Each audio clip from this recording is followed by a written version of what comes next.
to test it on their phone. Oh, wait, you got one. I got one. So we should Get be. some feedback, but Wait, Kyle. Can you? Okay, go ahead. you want me to get? I've got 9 guys here. Want me to get one over here? Yeah, sure. They're right around the corner. All right, yeah.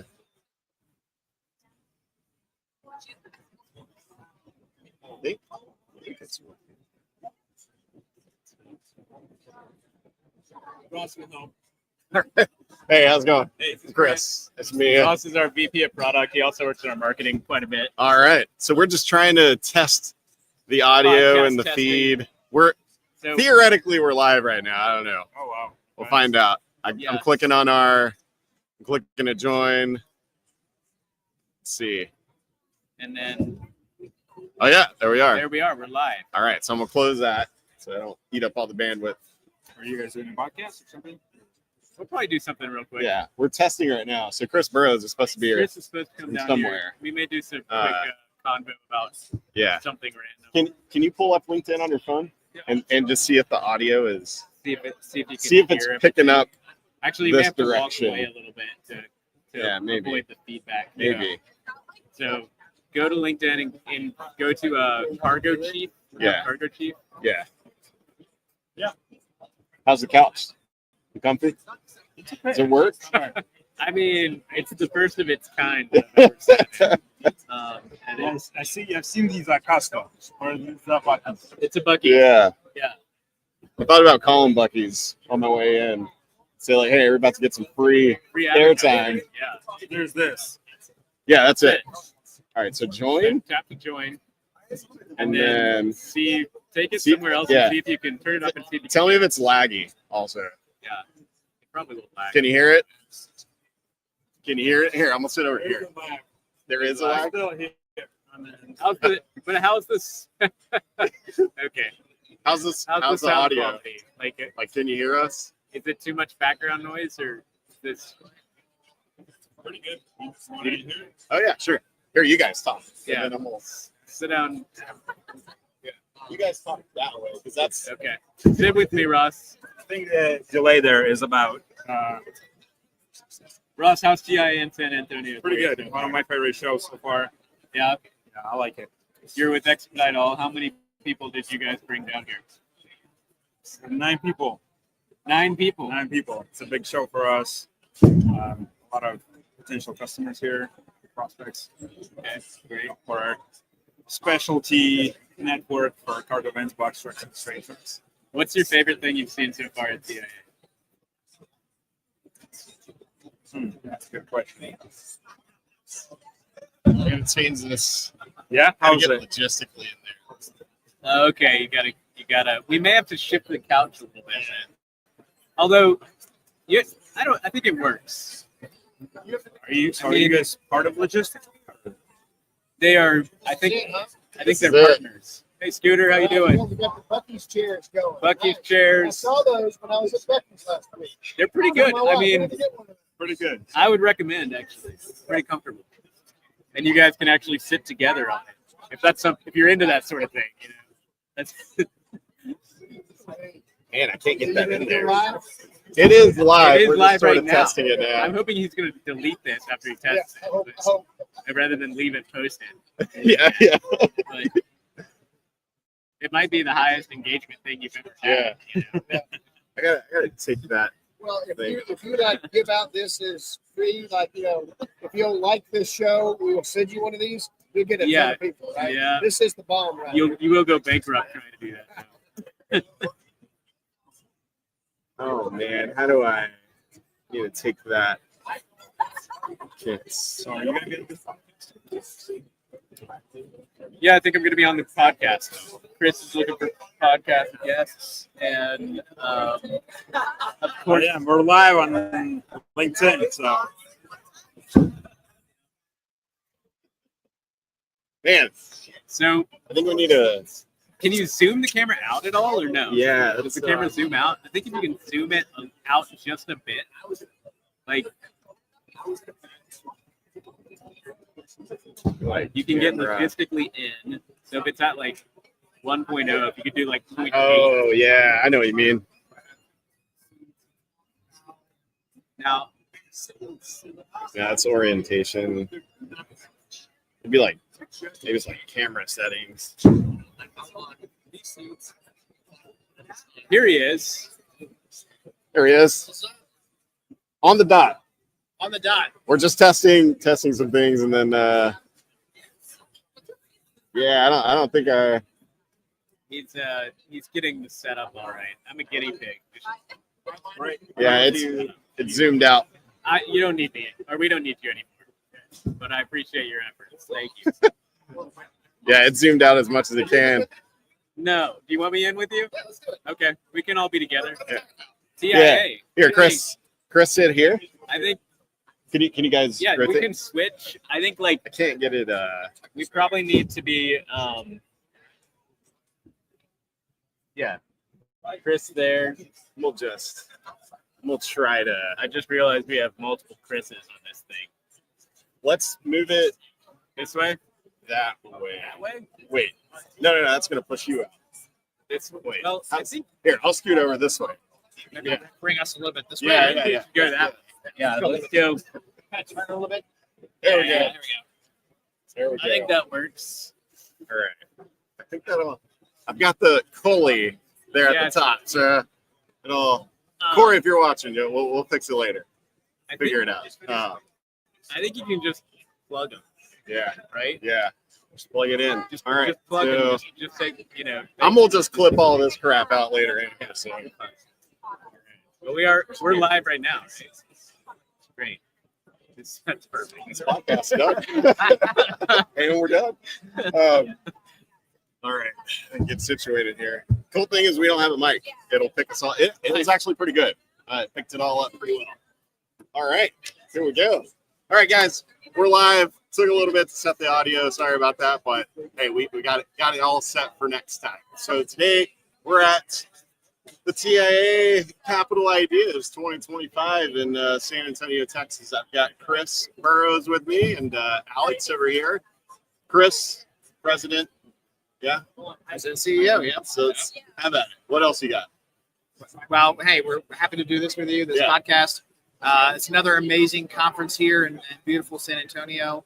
1,500 members are here participating, hearing about the really hot topics in the industry of fraud and carrier relations and the bad word of tariffs. It's been brought up a few times. Someone told me to not bring up tariffs, AI, Okay. or anything else. I didn't bring up AI. Oh, no. Sorry, I screwed up on tariffs. No. It's important though. I mean, it sucks. Like I was watching something and like pretty much whatever Trump says, like everyone reacts to. Sure, Like, sure. And who knows what it's going to be tomorrow? We're at 7:00 today. Right. Like it right. could be something, but I don't know. I don't put freight anymore. Just do the automation. So like, how do you see that impacting companies? Yeah, I mean, it's certainly obviously going to have an impact. From a pricing perspective, it's going to add to the inflationary market.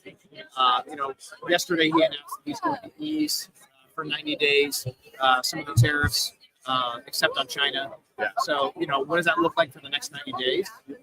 Potentially you could see a huge influx of freight as shippers are, hey, this may be our window in terms of reducing this potential tariff. Let's get out as much as possible. So you could see, kind of a huge uptick in the market in the next 90 days. But again, it just kind of puts a lot of uncertainty. We've all seen that with the stock market. I'm not some big stock broker. I don't pretend to be some expert in this space. Alex, you probably know a lot more about this than I do. Yeah. But, just any uncertainty in the market obviously is going to impact not only the stocks, but also the freight markets. So, I mean, what do you see in your business? Alex, who are you? What do you do? And then Alex Winston. I'm with Expedite All. We do just Expedite, so we're doing freight in box trucks, sprinter vans, and straight trucks. And we haven't seen an impact yet from the tariffs, but there's a lot of nervousness about it, right? What's the next shoe to drop, and how does it affect freight, where it's coming from? Is there as much of it as there was before? I mean, your gut tells you, a tariff means increase in prices, which means less goods being purchased, right? And so that brings the whole freight market down, which affects everyone regardless of what they're doing. I'm in a niche, which is sometimes sheltered a little bit from the broader economy. and it will affect us as well if there actually are price increases on goods, right? So what we'd like to avoid is increased prices. I think we've seen enough of that for the past few years already, right? No, eggs aren't expensive enough. I need them to be $15 a carton, please. Can't wait. But yeah, I mean, here we're talking about that kind of stuff. We just had a really cool program from Scott Jennings of CNN. He's one of the most entertaining people on television right now, if you haven't seen him. CIA brought him here, which was amazing. This event's always amazing. That's one of the things they do that makes it amazing.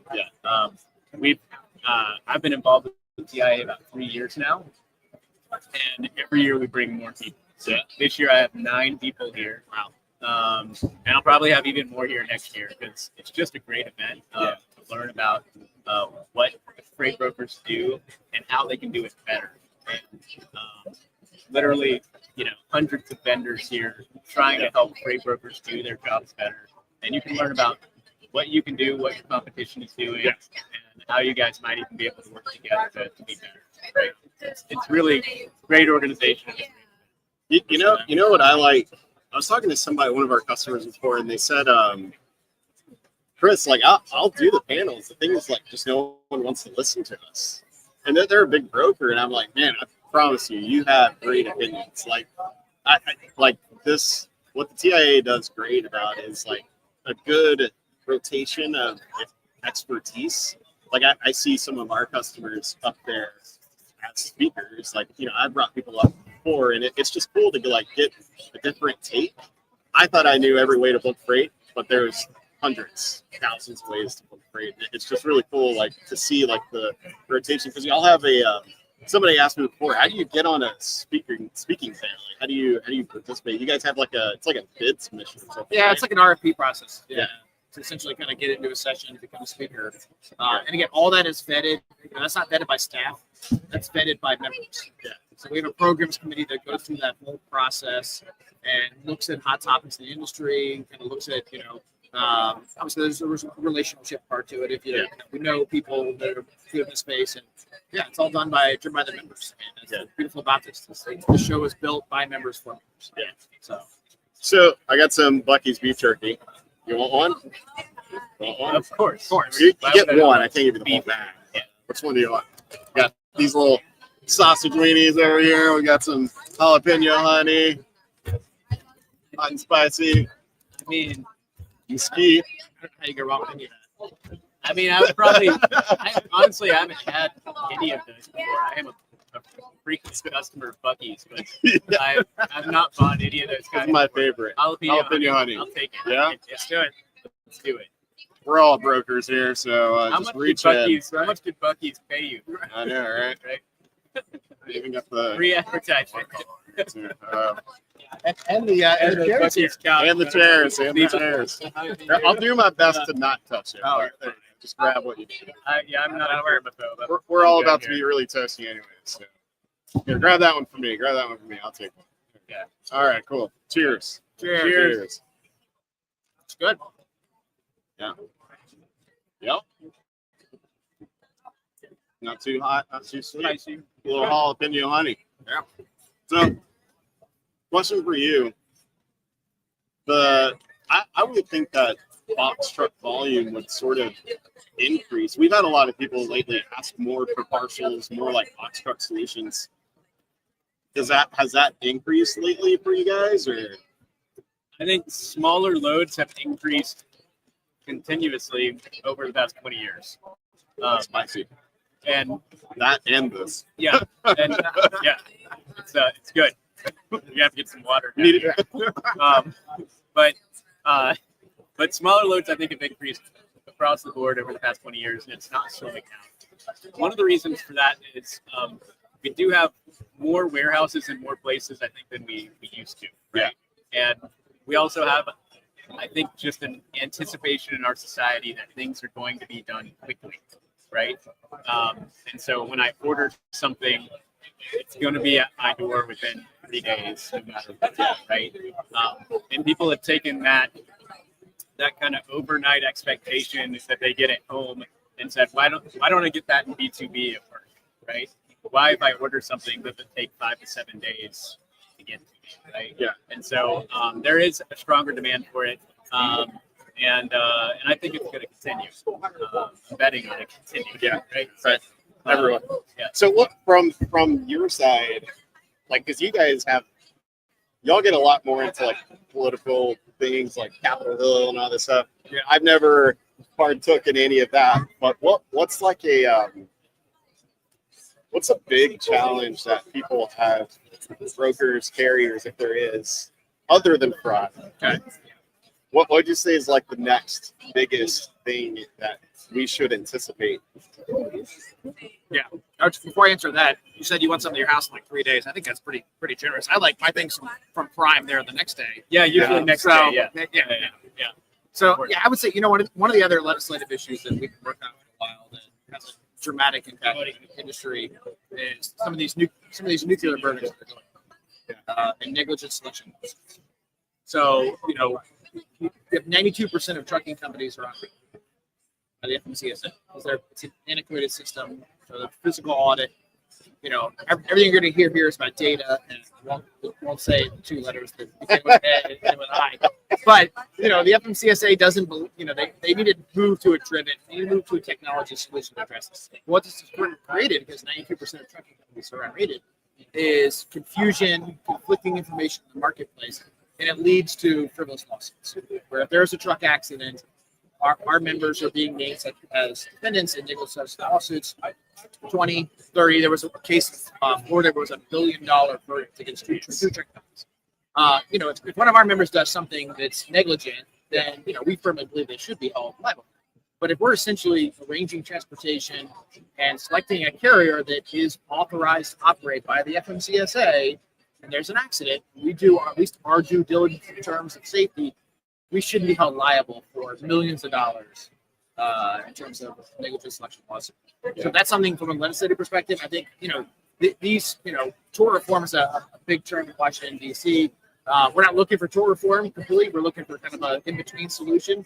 But, it's not just the freight brokerage industry. A lot of this stuff is impacting every segment of the economy in a certain way. And just honestly, we're talking about inflation, just adds to the bottom line. Yeah. We desperately need a national carrier selection standard. I've been talking. TIA hasn't even told me to talk about it, and I've been talking about it to every politician who would listen, right?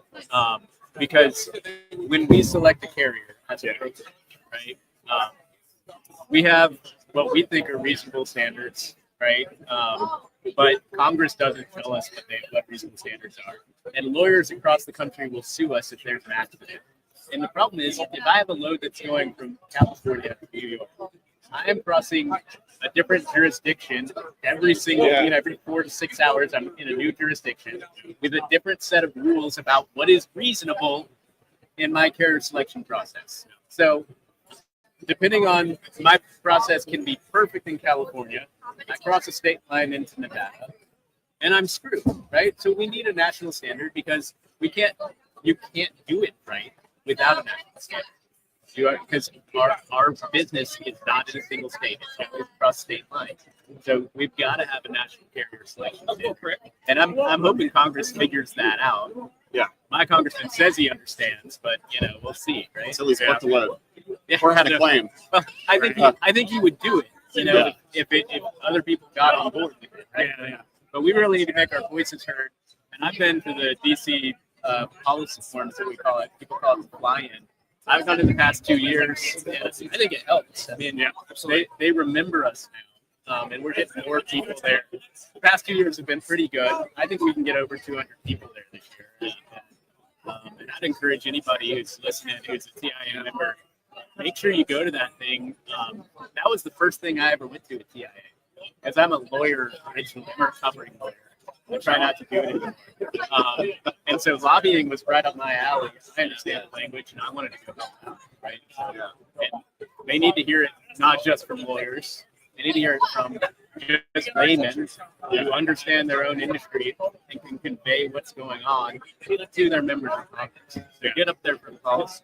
Do shippers know about this? Are shippers ever asking questions on your carrier selection or standards? Of course. Yeah, your customer cares about what you're doing from a selection standpoint, especially if they've been burned, right?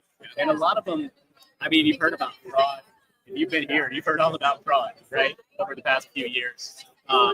Ultimately, when theft happens, guess whose cargo it is? That's not ours, right? That shipper is the most damaged by what happens, right? And so, honestly, I've talked to a lot of shippers and freight forwarders who say, I don't even want to work with you, right?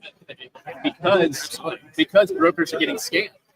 Right. And so it's up to us to make sure we avoid fraud and theft so that shippers continue to trust brokers. I can't believe how many people I've talked to who say, I would never work with a broker. I've heard it mostly in the freight industry. Sure. Brokers have traditionally helped out freight forwarders a lot. And those freight forwarders have gotten a little bit scared if they've been burned by theft, right? So we know the problem, but what would you say, either of you, what is a logical solution? Like a reasonable solution. We can think, not by this guy, but you can throw data, AI. Like that fraud problem. Yeah, I mean, or just like the carrier selection. Like, I mean, what I could see, like the TIA having a stamp on, like, if you're a TIA broker or a carrier or whatever entity, then you get like some sort of elevated status almost that like shippers may not know. I mean, I don't know. Yeah, we tried that branding. We work with shippers. We have a shipper committee within TIA. It's comprised of actually 20, 25 shipper professionals. And that's one thing we've been working on is building that brand. That, hey, we're an ethical organization. Our 1,700 member companies are ethical. We do things the right way. We want to. The first question to be when they go to book a load with a broker is like, hey, are you a TIA member? And we've come a long way with that. There's a couple shippers tomorrow who will be on our shipper broker carrier panel, and you'll hear. What time is that? It's 2:00 tomorrow. Right. And you'll hear from them, and then, I hope this question about carrier selection comes up. And Alex is right. This is something. Initially, fraud is such an existential threat to our industry because it is a reputational issue. One of the guys speaking tomorrow, Bill Bright. And he said before, he's like, hey, I've lost a lot of trust in brokers because of this fraud. Again, it's not all our fault. Yeah. But from his perspective, it's a huge reputational issue and really kind of painting us in a bad light. He's like, I'm still using brokers, but I'm being a little bit more cautious. Yeah. The other thing I would say to shippers is that the CTV certification means something. It's not a rubber stamp. The people who get that certification go through a very difficult process. And most of them are already very experienced brokers before they even do that, right? So, if in doubt, should I use this broker? I think if they have CTV, it's a very good sign, right? So I would encourage shippers to look at that and know what those letters mean. It's interesting. Yeah. Well, so I haven't taken the course. I know a lot of people that have. You'll have a wall of like 50 new CTV certified professionals. What's the hardest question? Have you taken it? I haven't taken it. Okay. I've just talked to people who took it. Yeah. And some have failed it. We won't name names, so we're trying again, right? Yeah. So it's not easy, and experienced brokers don't necessarily have the knowledge that they need to have that designation. Chris can probably speak to it better than I can because I haven't taken the course. It's an all-encompassing exam of the industry, and a lot of people. I can't remember what the exact pass-fail rate is. It's not 90%. It's closer to like 50%, or 60% that actually passes has to take it. But typically the legal landscape, the regulatory side of the industry, that's typically the section that kind of hangs people up because that stuff can get confusing. Like everyone's not a regulatory nerd, like I am. But yeah, I mean that's the operational side of things. Like that's people are obviously you've been in the industry. The regulation side is new to people. So that's typically kind of I don't know the specific questions. Sure, I've seen it over the years. But yeah, is it more application and strategy, or is it more like true or false, or is it like multiple choice? Like it's multiple choice. But like any sort of test, if you all took an SAT or ACT or whatever, you got 4 multiple choice answers, and 2 are obviously like immediately wrong, but then the other 2 are kind of correct. But which one's actually more correct? So it's a little tricky. Our committees, deliberately they did make it hard. Yeah. We it's a designation. It's supposed to mean something. So, Yeah, it makes sense. I do know someone who took it. They thought they could pass it. I don't think they studied for it. And just we've all done, retook we've it all, and we've then all they done that. passed. Yeah, Yeah. we've all done that. Yeah. The good news is you can take it again. Right. Right. So back to that question. The problem, right? Like carrier selection. What's a reasonable solution? So yeah, I mean, I think it is a national carrier selection standard that is set by the federal government. You know, whether it's through Congress taking action, or I think it would have to be Congress taking action in order to override state law, right? Yeah, so Because state by state, you know, they've all got different case law that governs liability for brokers, right? And whether they can be held liable. So, you know, I think Congress needs to take action. And I don't, you know, I'm not here to say what reasonable is. Right? That's for sometimes judges, sometimes politicians. But I don't care how many hoops they make me jump through as a broker. I will do it. I just need to know what to do. I don't need a different rule in California than I have in Colorado, and another rule in Texas that are all, and they conflict with each other. I might be too controlling in one state, right? I have too much information about the carrier in one state. In another state, if I don't have that information, I'm negligent. I wasn't caring enough, right? So what is due care? What is a reasonable vetting process, right? Unless we have a national standard on that, then no matter what you do, you might be screwed somewhere, right? Or you might just end up with a judge who doesn't like what you do, right? Yeah. And says, I don't, you know, I think you're liable, right? So it's hard. Yeah. So just there's no. I mean, if I'm booking freight, I don't like. I feel like everyone has been scrappy enough, like, and hasn't had to have a lot of regulation that takes over their business because people are so traditional, old school in how they book freight. Carriers, calls and emails, right? Like I think probably a blend of like you gotta and like some sort of upkeep, like a maintenance, like you can't just like pass once and then that's it. And like, we all do that because, I mean, you talk to people here, if they've been in it long enough, they've been burned at least once or twice, Sure. right? And so we have every incentive to do everything we can to make sure our customers' freight is in very good hands and avoid any kind of safety issues whatsoever, right? And I'd love for the government to come and say, you guys need to do more, right? But like I said, there are states where if you do more, you're more liable, right? And so, you know, we've got to kind of tread lightly on how much we try to control the process. Yeah. But I'd love to make sure, you know, everything's as safe as possible, right? So, what are we on time? Got a couple minutes here. I don't know who's up next. I forgot. I think the next slot is 4:50. Not sure. I got to double check. See if I see anybody coming to That's there. like 30 I think seconds. so. Yeah. So 30-second answer. Let's go. yeah, I know. So curious, like a big outcome you want people different than. I think I've been here 3 TIA presidents now. Okay. What was it Robert? Bob. Yeah. Yeah. Robert. Yeah. Yeah. Robert. That was a while back, and then Anne's tenure. She did a great job elevating it because, like he said, every year there's more and more people that come to this, and more people keep bringing more people, and it's just really. I still talk to people, and they're like, "I'm not a member. What is that?" And I'm like, "How? Like it's." I feel like it's when you go to high school and then you're like, what college are you going to? College is normal because everyone around you goes to college. And it's like here, being a TIA member is normal because that's who you're around. But there's so many other brokers and carriers. You don't know what you don't know. Right. Before we were members, I didn't really know much about TIA at all. And it wasn't somebody from like Chris or somebody from his staff or even his marketing getting me involved. It was another member saying, why the heck aren't you in TIA? Right. And so it's up to us as members. I mean, these guys are doing everything they can to market themselves. Right? They've got a limited budget. They can't do it themselves. if you are in TIA and you like TIA and you talk to other brokers, get them here, right? Tell them, just like somebody told me, why the heck aren't you in TIA? Say that to another broker, right? Because they need to be here and see what it's all about.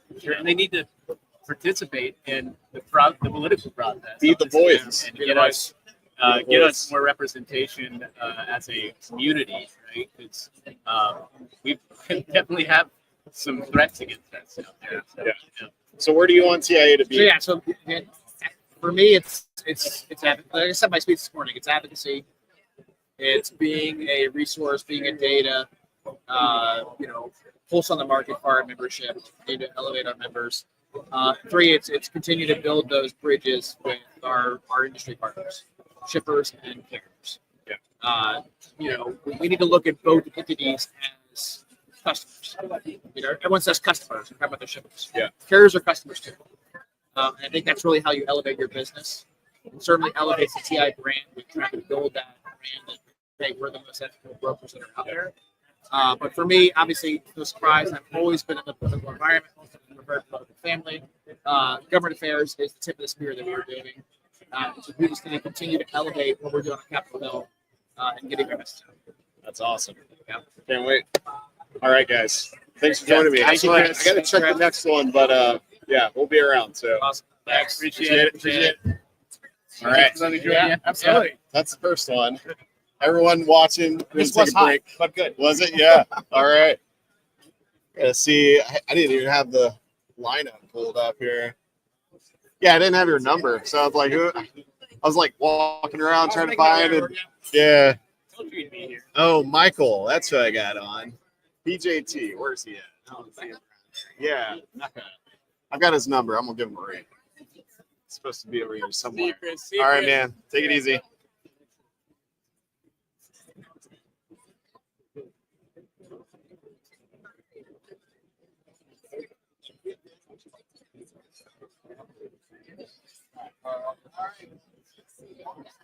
Hey, you want to pop in early? Okay. One bone to pick with you. Uh-oh. You got it. We're live. It's live. Okay. I have a bone to pick with Chris that every single interview has me and my colleagues in the background. You want me to move I it? just want you to move the camera All right. a little bit. Which way? Like maybe that way. Yeah. Actually works because I got just Like you feel like we're in reality. Oh yeah? We don't All like- right. No, it's good. It's good. What time is it? I think you're on in 2, but you're welcome to. Mike Mecca was supposed to be around here somewhere. Yeah.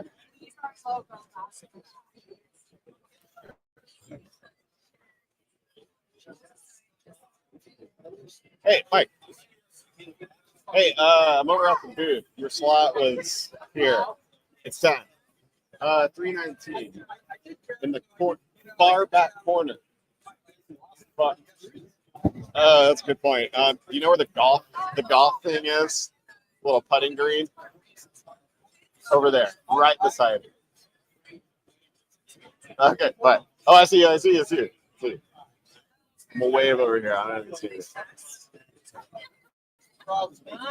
Hey.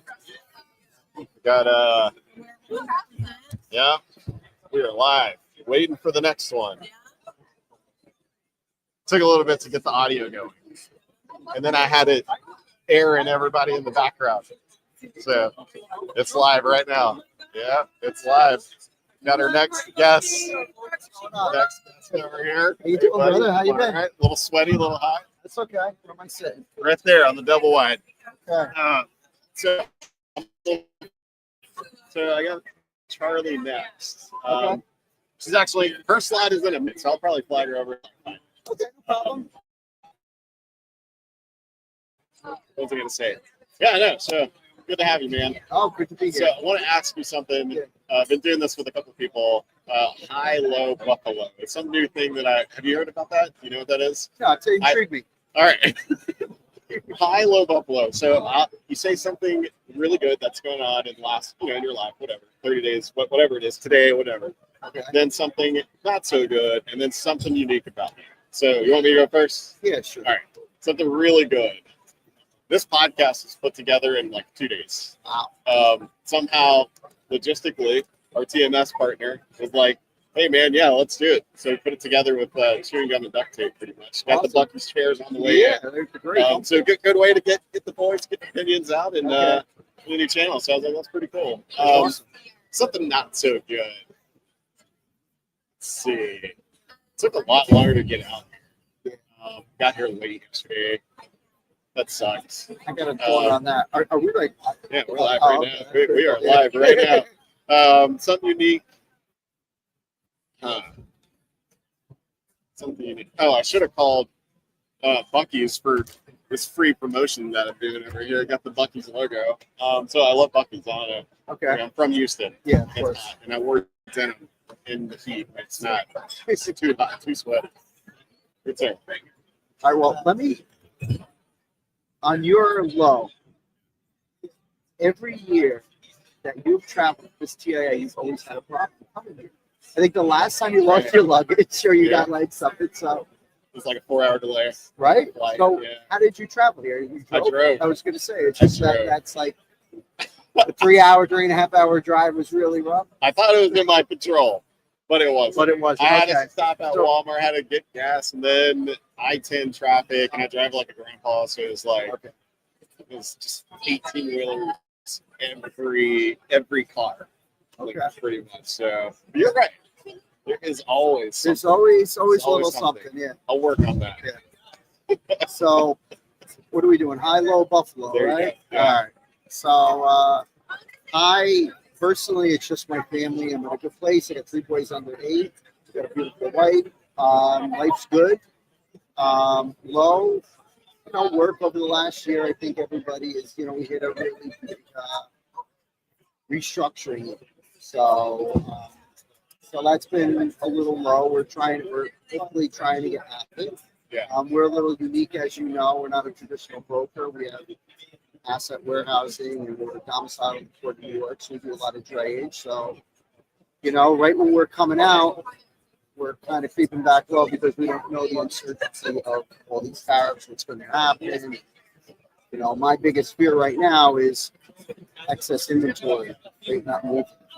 My warehouse is jam-packed. Really? 3 of them.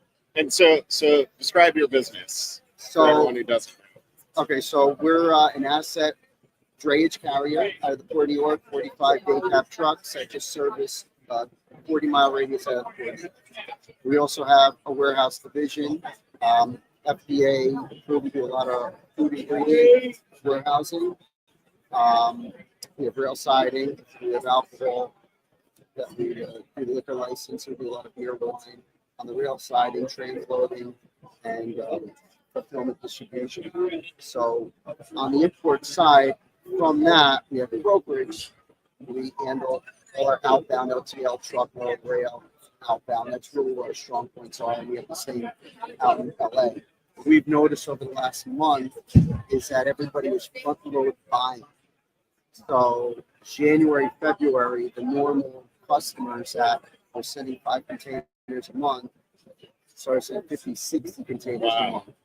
And my warehouse shoebox, right? There's only so Yeah. much you could fit inside that box, no matter how much we maneuver, rack, and install racking, sublease more additional square footage. So, the warehouse business is a little rough. It's unpredictable because with all this excess inventory to beat the tariffs, to beat that potential strike that we almost had in New York, that really put us in a really, we had a really good 3 months, but now stuff going to ship. You don't make money on storage. Right. I'm not a storage facility. We're a 3PL You don't sell distribution. inventory. No, we don't. You can't move it. Yes, unless you can't it's move ready. it, and we also have to worry about moving stuff in. So definitely, I think that's really segues into our uniqueness, right? Of so I kind of got both Yeah. high, low, and unique all in Yeah. one shot.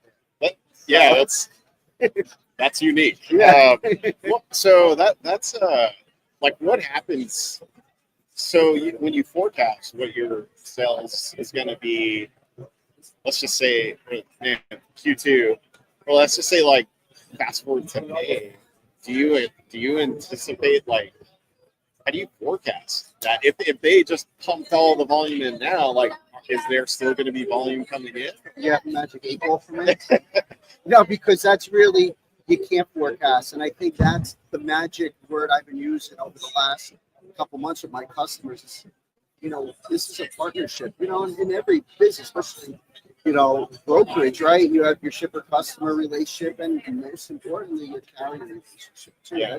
That's key. And, being on that same page now in the warehousing, it's tough because you need that forecasting for your customer because you can't sell, you can't forecast without what is expected to ship or how much is expected to come in. Yeah. So the next 3 months, that is where my uniqueness of uncertainty is. Is everything going to just stay, or are we going to finally get through and ship? So, Yeah. a lot of juggling around with customers and, trying to keep that.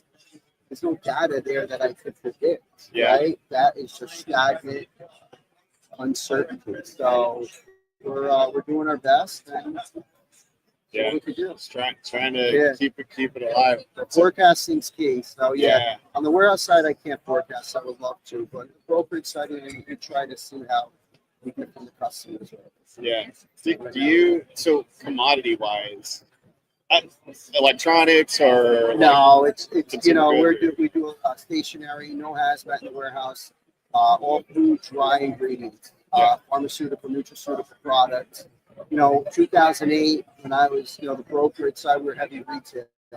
And when that last recession hit, I really switched to the raw ingredient market because food it's less volatile? It's less volatile, ships quite often, shorter shelf lives, so it has to ship with sales. So we really are big in the nutraceutical, pharmaceutical, dry food ingredients, which is big over the last few years of just everything coming in. We're trying to get organic certified. We're doing a lot of bulk hopper loading. I got real siding. We're loading Really? hoppers So the now. hopper comes to your Hopper warehouse? comes to the warehouse. We load it out. We're bulking rail now. So Yeah. so we're doing a lot of cool different things to diversify our revenue streams. I'm not sticking to just truckloads from San Antonio to Houston, Chicago to LA truckloads. As a broker, it's hard to compete right Yeah. now. Yeah. And you sort of have like more or less, I'd say more control than the average 3PL. Yeah, because my dad is. I see everything ships. Yeah. You see it, and you can know like, I need to fill this or not. And Yeah. I think that's warehousing, man. Because you had a time, you told me back in COVID, it was like a load of hand sanitizer. So, like We did all the like PPE. several hundreds. We, ironically enough, that hand sanitizer we just got rid of Really? probably about 6 months ago. Wow. Yeah. So That that's was a 4 complete. years, 5 years. It wasn't on me. Thankfully, I have a great relationship with the customer. The customer took a $4 million loss, Wow. and they had to pay for disposal. All my bills were paid out, but yeah, we sat on it for 6 months. Yeah. It's crazy. That's wild. Like I in school supplies, I think, right? Yeah, Like school you supplies, kinda- stationary school supplies. Yeah. And that We still was do that. that was a holdup too, wasn't it? Like I think you had like containers that came in and Yeah, I There think was that was school when I was supplies. get freight to it. I was yeah, telling you the about. last Yeah, episode. we were talking about the ocean rates right after COVID. How much more expensive the ocean rates were on the trade side. Yeah. Bringing in containers from Houston into Walmart, Bentonville for school supplies. So, right now we still have that same customer, and now it's a different negotiation because they import everything from China, so they're getting So killed. are And they still importing it or They're importing. So They they're have to. charged now, right? Yeah, For, so like, they front loaded a lot of excess inventory. Their Yeah. big thing is schools, and we're doing Walmart home drop shipments. We have a big fulfillment center too that we pick back and deliver. We rebrand. We actually took a lot of their inventory and we took up all the SKUs and changed to the writings and coverage and all that. Just on each individual book, so that we could get some excess time. So we're just doing everything we can to help our customers out strategically, being a little innovative, thinking a little outside the box for our customers. So, yeah, it's interesting. Do you see them like going anywhere else than like importing it from any other country rather than China? Like Everybody's going to have to find a place, but I hooked them up with one of my other customers that has maybe similar commodities in Europe. So they could do that, or they could print right in the States. There's options out there. We're talking. I guess not a good time, to have that uncomfortable talk about a rate increase or a GRI plan. But we're also running a business too, right? We all, and my rent bills are not paying that. So it's a tough conversation to have. We have to work together in those conversations. Yeah. So I mean, school supplies. We're just family, definitely in poverty, and like I can't imagine family. I mean, dude, like I think in Texas, minimum wage. Somebody please fact check because I'm not totally sure. I think it's still like $7.25 or something. I can tell you when I got my job in New Jersey at, I want to say it was like 12. No, I was 14 years old. It was $5.15, and that's being close to 25 years ago. Yeah, it's like everything else has gone up though, right? And like families can't afford like a double, triple school supplies. It's just I hope it. Yeah, I have faith that you're going to figure it out. So I have another last thing here. I'm gonna pull in the next guest, but what's like? What would you say is the biggest challenge that you guys have right now as a business? Well, from me and my business right now, it's overhead. Talking about costs, right? Everybody's prices are going up. On the warehouse side, the increasing rents, insurance increases, everything that's just going up and trying to manage and keeping people, happy and keeping things going and moving forward. I think we had some great years 2-3 years ago, and now we just are kind of coming back down to earth and normalcy. So I look back 3 years ago, and you wish you had what you had. I think the hardest thing is to really live with a bit of reality. Right? Yeah. Like, seeing where we're going. There's a lot coming in with AI and different world. It It's a is. different world in our industry from when I started and when I've been in this business. It really is. Yeah. It's crazy. So it's the last thing. You've been here every year, CIA, right? Damn near. Yeah. Not My every. first TIA was in San Antonio. Really? Yeah, it was last Is time. that like 7 years ago or something? I'm trying I to. think it was definitely more than 5. Yeah, it was, and I remember it was like right next to Riverwalk. We were able to walk by Riverwalk. First year, I made the board for TIA this year, so it's my first board meeting Really? this year. Yeah, I loved it. I think it's just great association that we have here, and I think I met you in Orlando, Florida, if I'm not mistaken, right? Yeah. It was quite Was some that, time ago. It was at Margaritaville. Yes. Truck stop event. Yep. Yeah. And you didn't even have, you were just walking around selling this Yeah. thing. It was a bitch. And it was great. I remember sitting down and there was somebody else that was with us, and we were talking, and I was like, "Oh, you're a trade carrier." Like, I thought you were just an asset. I can tell you, we were talking to a guy. He was from Matson Steamship Company. Yeah. I'll never forget it. I don't know why. I'm not good with names, but I have a pretty good memory of, Yeah. But yeah. Yeah. And it's great. I went up to see your warehouse. Yeah. That was awesome. With Kurt. I just saw it. You called him like I said, so I saw Yeah. the text message. And there's a text message way back with Kurt when we went to my friend's restaurant. Oh yeah. And you guys were running late, and I ordered drinks, and Billy Ripken was sitting right behind us. Yeah. Al Ripken's brother. Yeah. They did the MLB. So Yeah. I was like, that was insane. I tell everyone that story Yeah. when I talk about Jersey. Yeah. It was Edison, right? Newark. Well, the restaurant was in Clifton, but Okay. my warehouse is in Edison. That's- Yeah. All right, man. It's been a Chris, it's always pleasure. a pleasure. Appreciate it, Thank dude. you. Thank Bring you on for the having next me. guest. Oh wait. What? Last thing. Everyone gets a piece of beef jerky. Okay. Which one do you want? Jalapeno honey,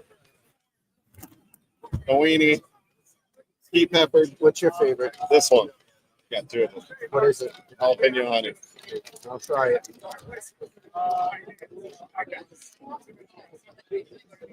Yeah, we're all brokers. Share the same groups. The heat's there. It'll hit you in a little bit. Let's go. Well, good to be right next to the bar. So That's it. Right next to the bar. There we go. Well, Chris, thank you so much. Right on, man. So happy for you. Yeah. All your success. You too, dude. It's It's this guy right here. That's what it is. It is. Sure. All So right. now is that going to be like I know it's not, but like where did you see that? LinkedIn and YouTube. I think it's on Facebook. No, I don't think we have the Facebook plug Are in. you going to post it on LinkedIn? It's on right now. Oh, Yeah, so like, yeah, you can go back and look at it. Yeah, it's on like, YouTube and like, LinkedIn. Yeah. Yeah, you see it. All right, everyone watching, gonna take a quick break. Pull in. You know, I still have issues.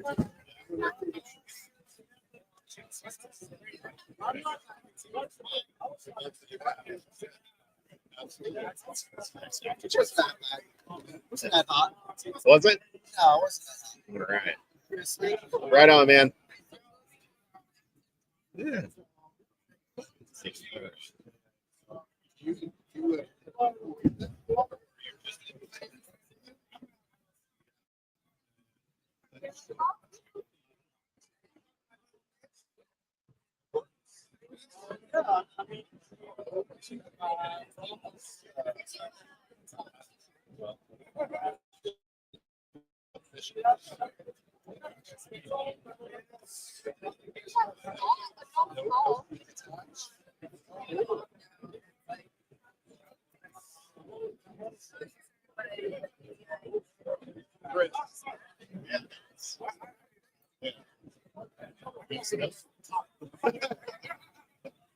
Yeah, no. Bucky's chairs. Yeah. Got I think the next one starts in 3 minutes. So she's right.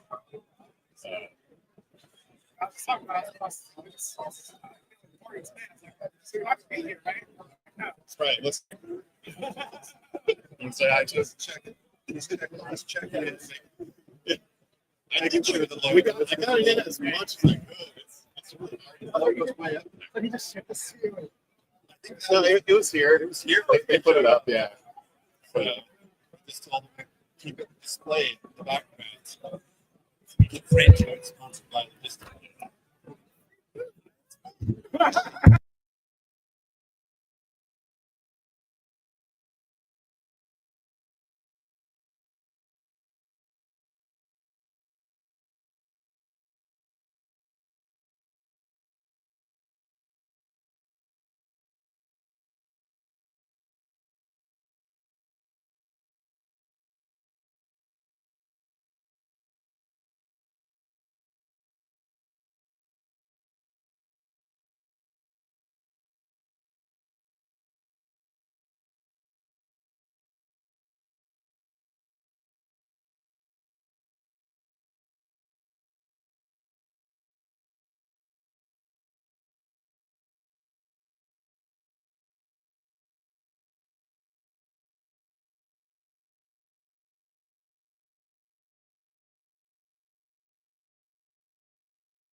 ladies.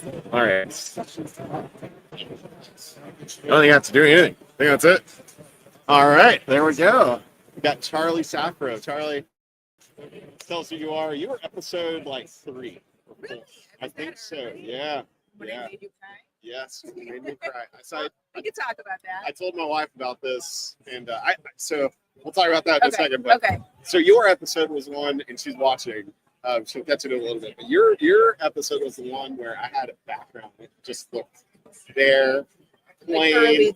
days. Yeah, Yeah. nothing there.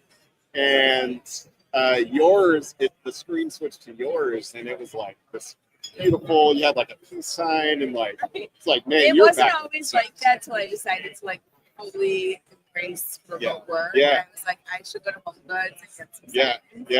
yeah. So that's the background. Yeah, we went to it's a place called At Home. It's sort of like Yeah, Home same thing. Goods. Yeah. And, So you have a got different couple vibe shelves. now. Yeah, we got shelves, got a painting, and like a cactus. But you something. need this.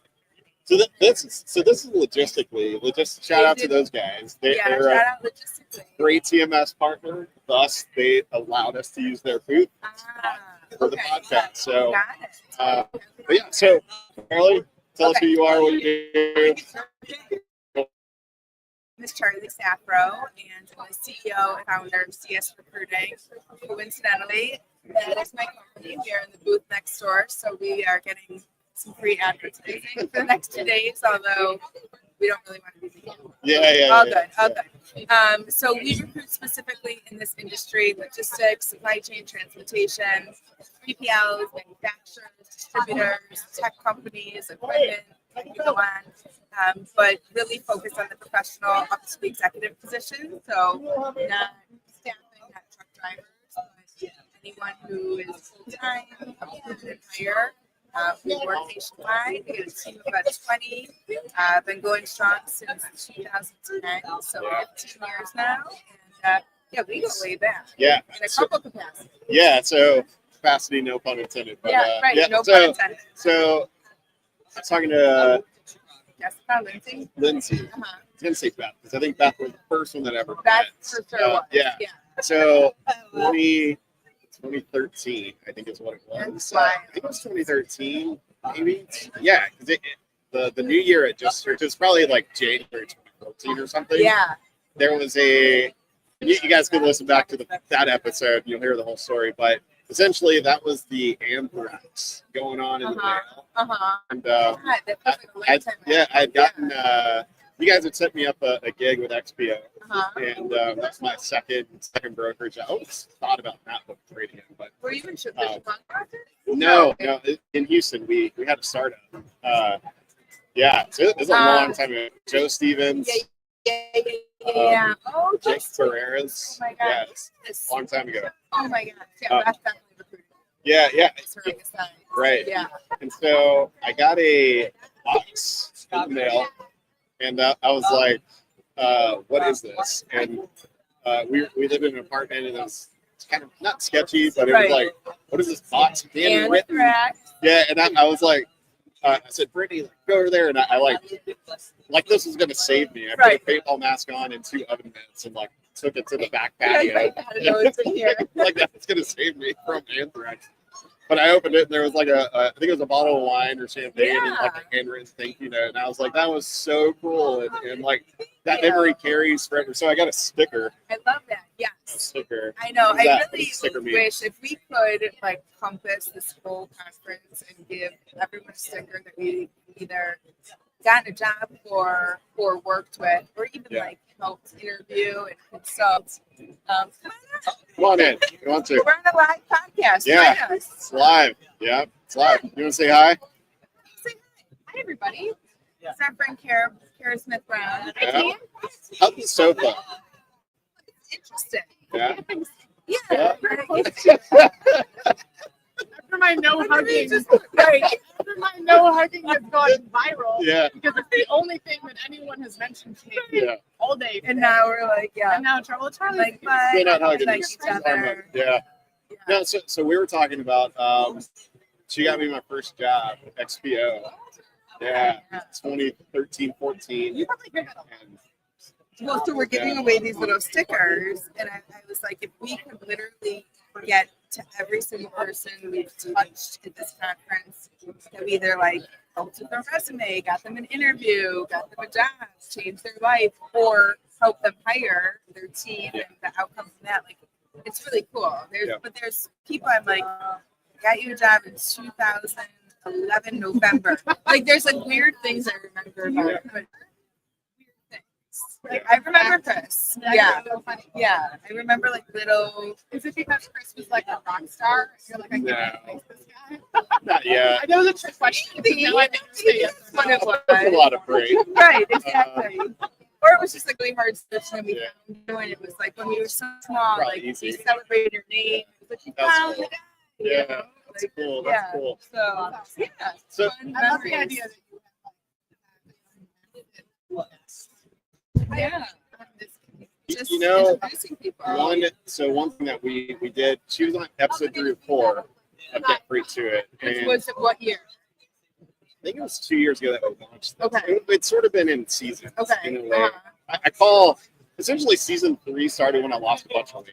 So Okay. it's like so That's your it's like marker. it's like a hiatus. You're like you're only recommending yeah. episodes that are after season Well, so here I'll say. So there was something that I talked to somebody. My grandmother just passed away. I'm okay.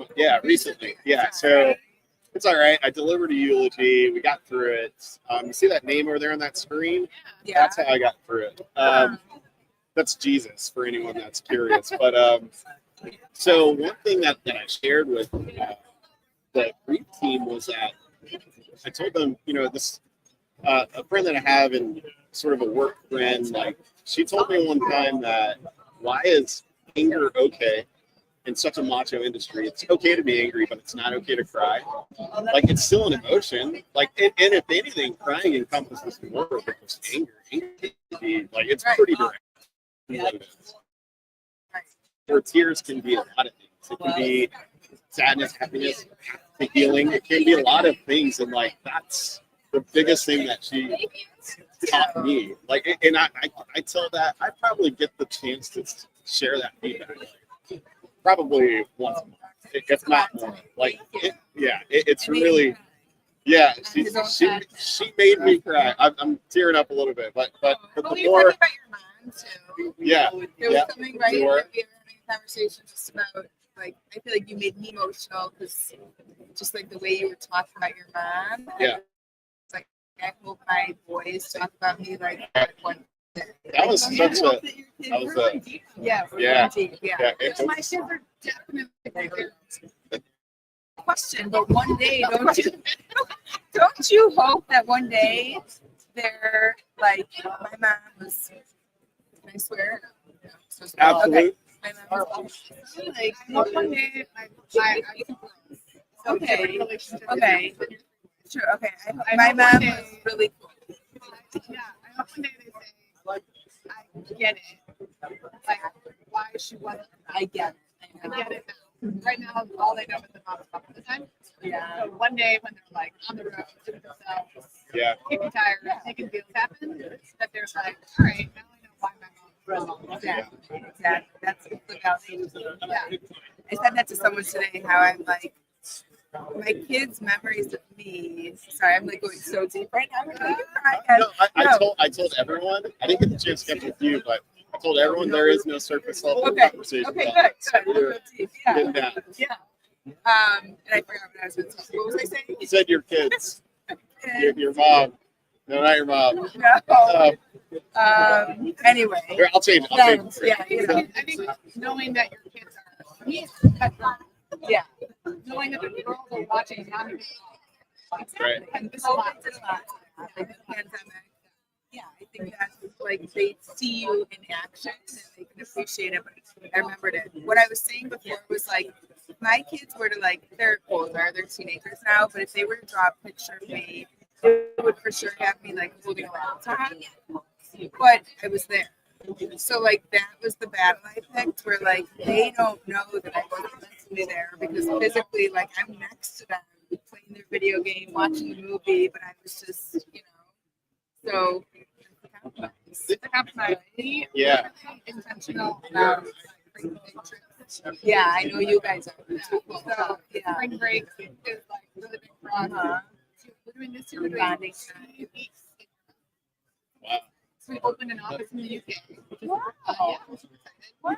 And we're doing a week of play, a week of work. My parents are going to come over and watch the girls during the day, Yeah. and then another week of play. And so they're going to get 3 weeks in Europe. We'll have 2 amazing weeks on the continent, 1 week where they watch us work. Like it's Right.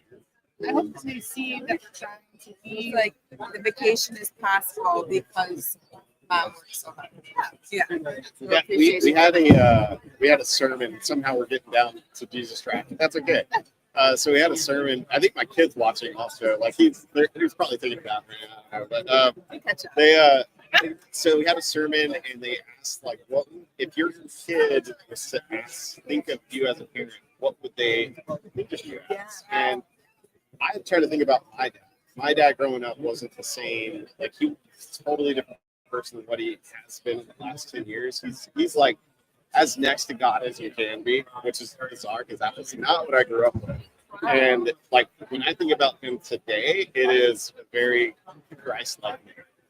And that's not what it was 10 years ago or when I was a kid. so you can change. And right. And so like I thought about this and my wife and I asked my kid, what is your father, what are your parents most passionate about?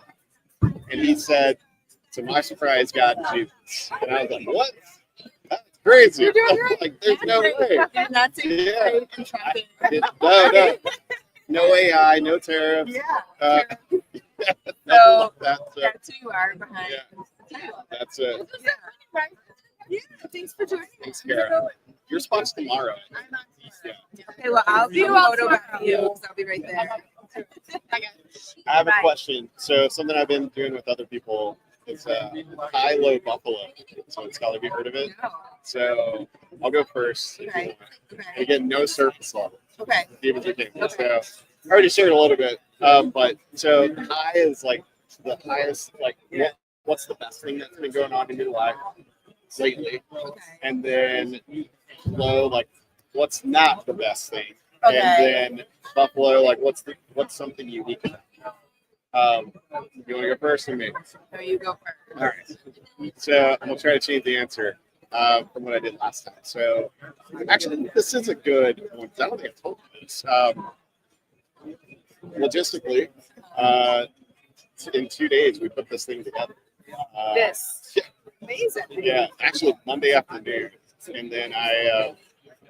Because logistically, no pun They, intended. right. They, Logistically, right. no, they had exactly. the booth space, and we actually just did a podcast with them Wow. talking about Packer Freight and like the integration between us and the missions. They're Like like, worked it all Yeah. sort of like worked out, and this is like the fourth leg of the campaign, and Yeah. it worked. And so I actually have a little poster out there about the case study.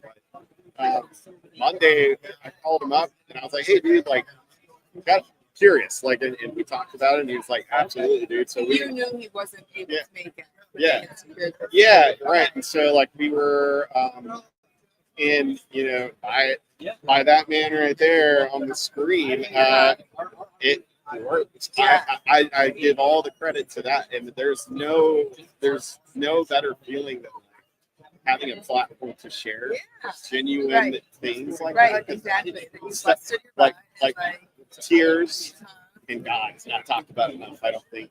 And like we get to like tell people about that. And I think that's like being able to put this together and having someone like you. What was crazy is that we didn't bum the power, we couldn't find it, but we actually hooked up our bit. So So when we came to set up, so Chris reached out to me, asking Yeah. me first for an outfit, but Yeah. we had no problem letting you borrow, but apparently we didn't have one. oh really? I don't know. I don't know. Oh, okay. I didn't want to tear the booth up, so Oh, I well, didn't if want we to. had one, it was Yeah. yours. But then you kept saying that we're next to you, and we came to move in. I was like, what is he talking Yeah. about? Like, they're not next to us. And we went and looked there. Now it all makes Yeah. sense. Which is so crazy. Like, so Corey was like, hey, can you just like try to bum power off the neighbors? And I looked at who was next to us, and it was you. And I was like, no way. Like, That's I don't know crazy. if we have, what's funny is I left the lights to our booth at home. Oh Like man. we have those like spotlights, Yeah. so I don't even know if there's power because we work. in the Oh, booth, yeah. so if there is, Yeah. we need- If they kicked me out of if that, anyone needs a I just acted charger, like we own the power. It's like, hey, can you just hook Yeah. this up and tape it down? And they're charge like, them yeah. logistically. Just put it on their tab. No, we arranged everything there. But Alright. so I think that's a high So thing. that's like, your. that's my. Okay. I think my low. You know, Mike said something about this earlier. You said like forecasting because they run Dre and like with the tariffs and everything. They had like usually it's like 4 to 5 containers that come in Yeah. for a particular customer. In the last 30 days, they sent like 50 to 60 containers into his warehouse. So how does he store all that? Right. So now it's like, how am I going to forecast what next month is going to be like if they're all here, or are they going to try to send more and like? Does that have anything to do with the tariff? Yeah, Right. yeah, Okay, so like they were rushed shipments Yeah. to get here, Yeah. and now they have 90 more days. yeah. So now what? Now how do you forecast that business?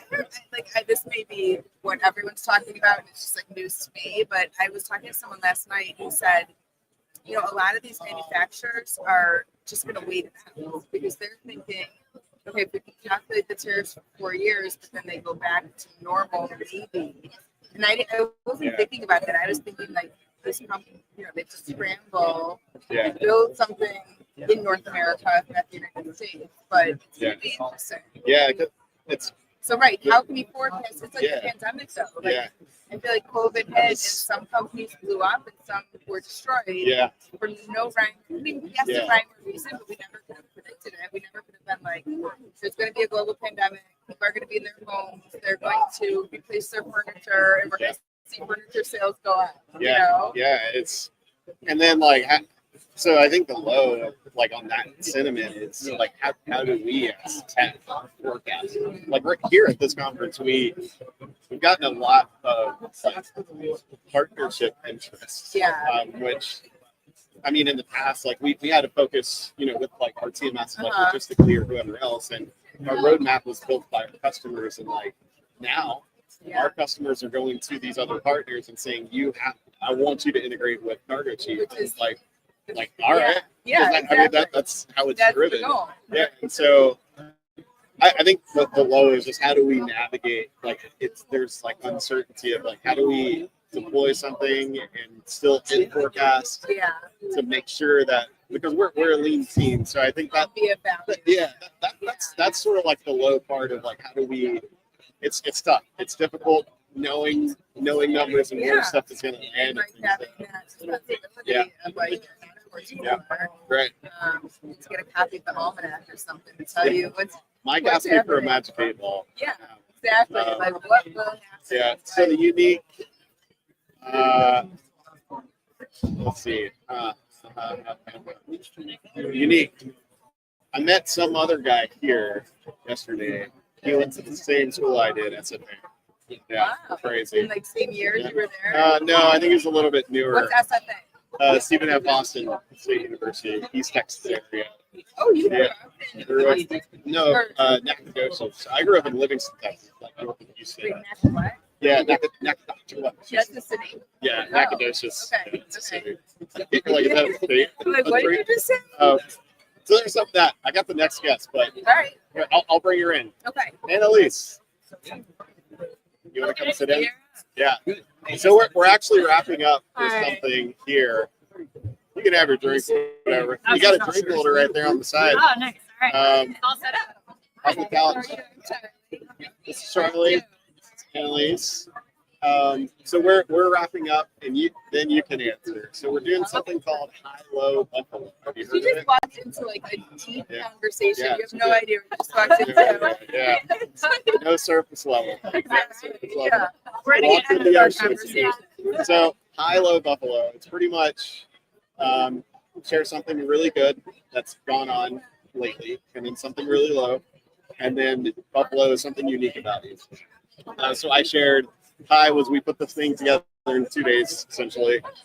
This podcast didn't even know we were going to be doing it. low. Forecasting is hard. Like, where are we gonna? How do we navigate sales and retention, all that other garbage? And then unique. What did I say? I forgot already. Wait, no, I just it was unique. What was it? It was so unique. I forgot. So What did you say? I don't remember. I don't remember. Viewers, tell us. recorded Like, it. We recorded okay, it. like, we are Like, losing our That minds dude said the same thing. Wow. He's just drinking. here. Okay. So Okay. she's gonna conclude, So, and then oh my you're gonna. gosh, you're gonna hear my deepest, darkest secret. Yeah. All right, I'm gonna keep it industry. I'm gonna follow your theme. So, hi. I would say, so I own a recruiting firm. That's really my like day job. But I started to do more speaking and keynote speaking, and I did a TED Talk last year and entered a speaking contest. On Did I- TikTok. No, Okay. but a conference. So Okay. it was a live speaking. I applied to speak. I was selected as a participant. I spoke. Somehow I won, which I was not expecting to win. And the prize is that I give a keynote next week to 1,000 women. And Maria Shriver's after me.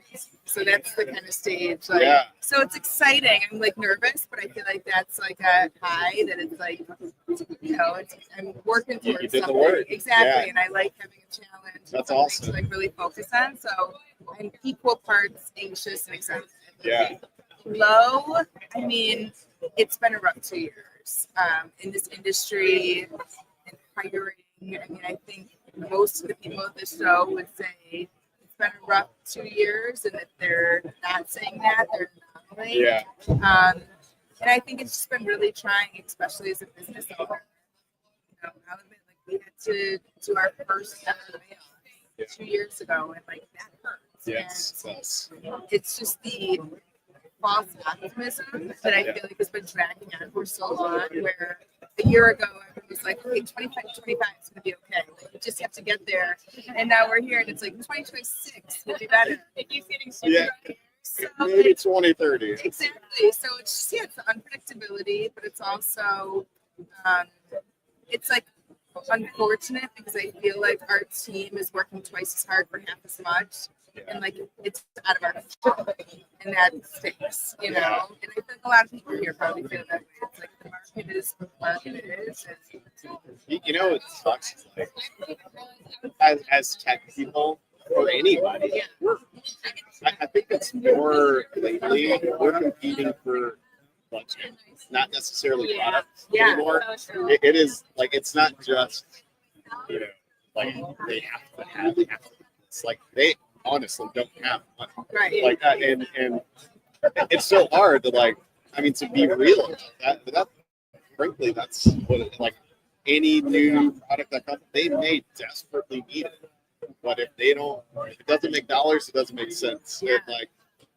They just don't have budget, and sometimes they do. But it sucks a lot of times. Like someone will be so happy. I candidly, transparently had somebody like ready to sign up, like right around the time something a while back, and they were like, "Hey, we talked to everybody.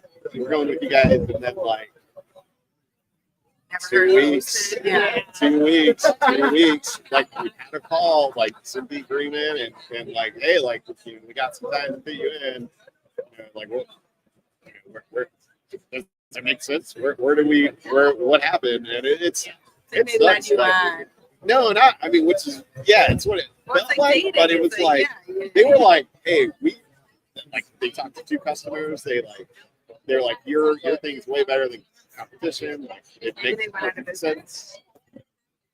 Maybe. I don't think so, but there have a lot of there's You a lot of also that are on too. the other side of decision making where like I'm not justifying it, but you know what ridiculous things can happen in business to hold up a decision. Yeah. Like I feel like with hiring, everyone's like it's a long process. Coach clients to be like you gotta move faster, but in our hiring, like there's always like we really want to hire this girl, but we have to wait till this happens, and we're not going to tell her that, so she's going to be a little confused. Yeah. Like, it's always like something impacting this. Yeah. So I'll send good It's- vibes that there's stuff coming back for it's the backroom conversation that like even things in sales that for me like I want to know what's going to go on in the backroom. Like if they're gonna, because I know, and I'll in the call and be like, hey, probably safe to say like you guys are gonna go back and chit chat. Yeah, right. Think about what you're gonna do. Exactly. Like let me impact you with something, and I'll just say like, like it's obvious. Either you automate and scale, or you drown in outdated processes. Like that. Those are your fucking. You're like, I'll leave you with that. Have a great night. Yeah, and if you don't want to do it, then just tell me. Yeah, like that's fine. It's cool. We part ways as friends and Poser, like yeah. head on, right? And like, because I like you can't waste time. Like, Yeah. it takes too much time to like. Did you follow up with this guy? This guy? This guy? Yeah. Yeah, and they Ghosted. they decided to drown. So, And you'll never know Okay, why. yeah. That's So- the hard part. Charlie, All unique. right. Oh, unique. What did you say the first time? I don't There was remember. something that had sparked a thought in my mind. So I was I like, said- oh, if he's going that direction, I'll Yeah. go that direction too. I said shark fishing. I said that No, was the that second did one. not spark anything. Yeah, sure in Chicago. Let's see. You know what I'll say? I didn't really think this was unique, but I feel like it's come to my attention lately. So I'll give myself a humble brag that I am a female business owner that owns a company that produces more than $1 million in revenue for 15 years is like a total anomaly. Yeah. And I feel like someone recently gave, they're like, you're 0.005% of the population to be able to keep a business that long and continue to scale it. So maybe that makes me unique, that I don't give up and I don't know, keep fighting. That's Yeah. awesome. Because Yeah. I think that's what like people stay around because we're more than a product. We're a partner, Right. extension of their team. Like we go beyond. Exactly. I mean, it costs more to like lose a customer than it does. to, Yeah, like, because they want to know what they're getting and you Yeah. give them service and Yeah. they come back. Yeah. So, all right, I'll let you guys. That's cool, Charlie. Continue. Thank you so Good much. to see you, Chris. Yeah. I'll see you. I'll be in the Right away. background. All right. You can scoot on over All right. to the hot seat. Chris is I think Chris is on in about 10 minutes. So All right. 12 minutes. Yeah, he's next. So, Hilo Buffalo. I love Buffalo. First, who are you? Who are you? Oh yeah, Yeah. of course. Yeah. Yeah. Yeah. So my name's Annalise. I'm the CEO and co-founder of Shade, and we're an AI-powered visibility platform. So we have like all the standard visibility features, but we also make it a lot easier for you to have your ops run efficiently. So we automate check calls. That means like confirming arrivals, confirming departures, servicing exceptions. We have over 200 million messages that get sent on our platform each month that are fully automated. So if you're interested, come check us out at mychain.com. Yeah. Hilo Buffalo. All right. So something that's a recent high, it's a recent low, and then Relatively, yeah. So for this, like to go as deep as possible. No as deep as surface. possible. As deep as possible. We're stepping in the ocean. All right. I would say high. I think we're living in an amazing time right now. There's a lot of exciting things. Like I just wake up excited to build product. I think like AI is just going to take like a ton of unique opportunities. Like just the way I see myself interacting with it on a daily basis, it's like Yeah. crazy. Like even from the time the first GPT came out to now, it's like see it moving into like different aspects of your life. And I think product-wise, like we're working on some very cool things. I would say it's a definite high. Like living in a time where we have the internet readily available. We have like AI that just came into play. People are still really figuring out like how to use it, like how to fit into your company. Like what are different techniques? Like does it require a lot of data? Is it like algorithm advancements that are needed? So I think just in general, it's like a very exciting time. There's a lot of to be building opportunity software. to figure out where you're going to work on next. Like it's how do you apply it next? I'll get into that conversation a little bit, but something low. Well, I think like the way I like to look at lows is like you have some days where you're feeling great, and then just some days where you're just not as motivated for whatever reason. So I wouldn't pinpoint it to something specific. But I think just being a founder in general. Like there are some days where you just wake up and you're like, like I what really did I get don't. myself Yeah, into? yeah. Like, why am I doing this? Yeah, So I would say that's like low. Something low. yeah. That's you're like, it's like a 24/7. I dream about it, good and bad. I'm like, I even dream of like, man, I sent that guy an email, and in my dream he replies, and I'm like, oh fuck, like, and then I wake up, I'm like, surely he replied, and like, I still no reply. Like, I'm like, fuck. Yeah. I could have swore I saw that, so I can check it off the list. Like that, that's rough. That's rough. Unique. Yeah, I don't know. I said this on a recent podcast. I'm going to change. I'm learning Japanese. I think like I always try to like learn new things when I can fit it in. Oh, yeah. Hi. We're good. Oh yeah.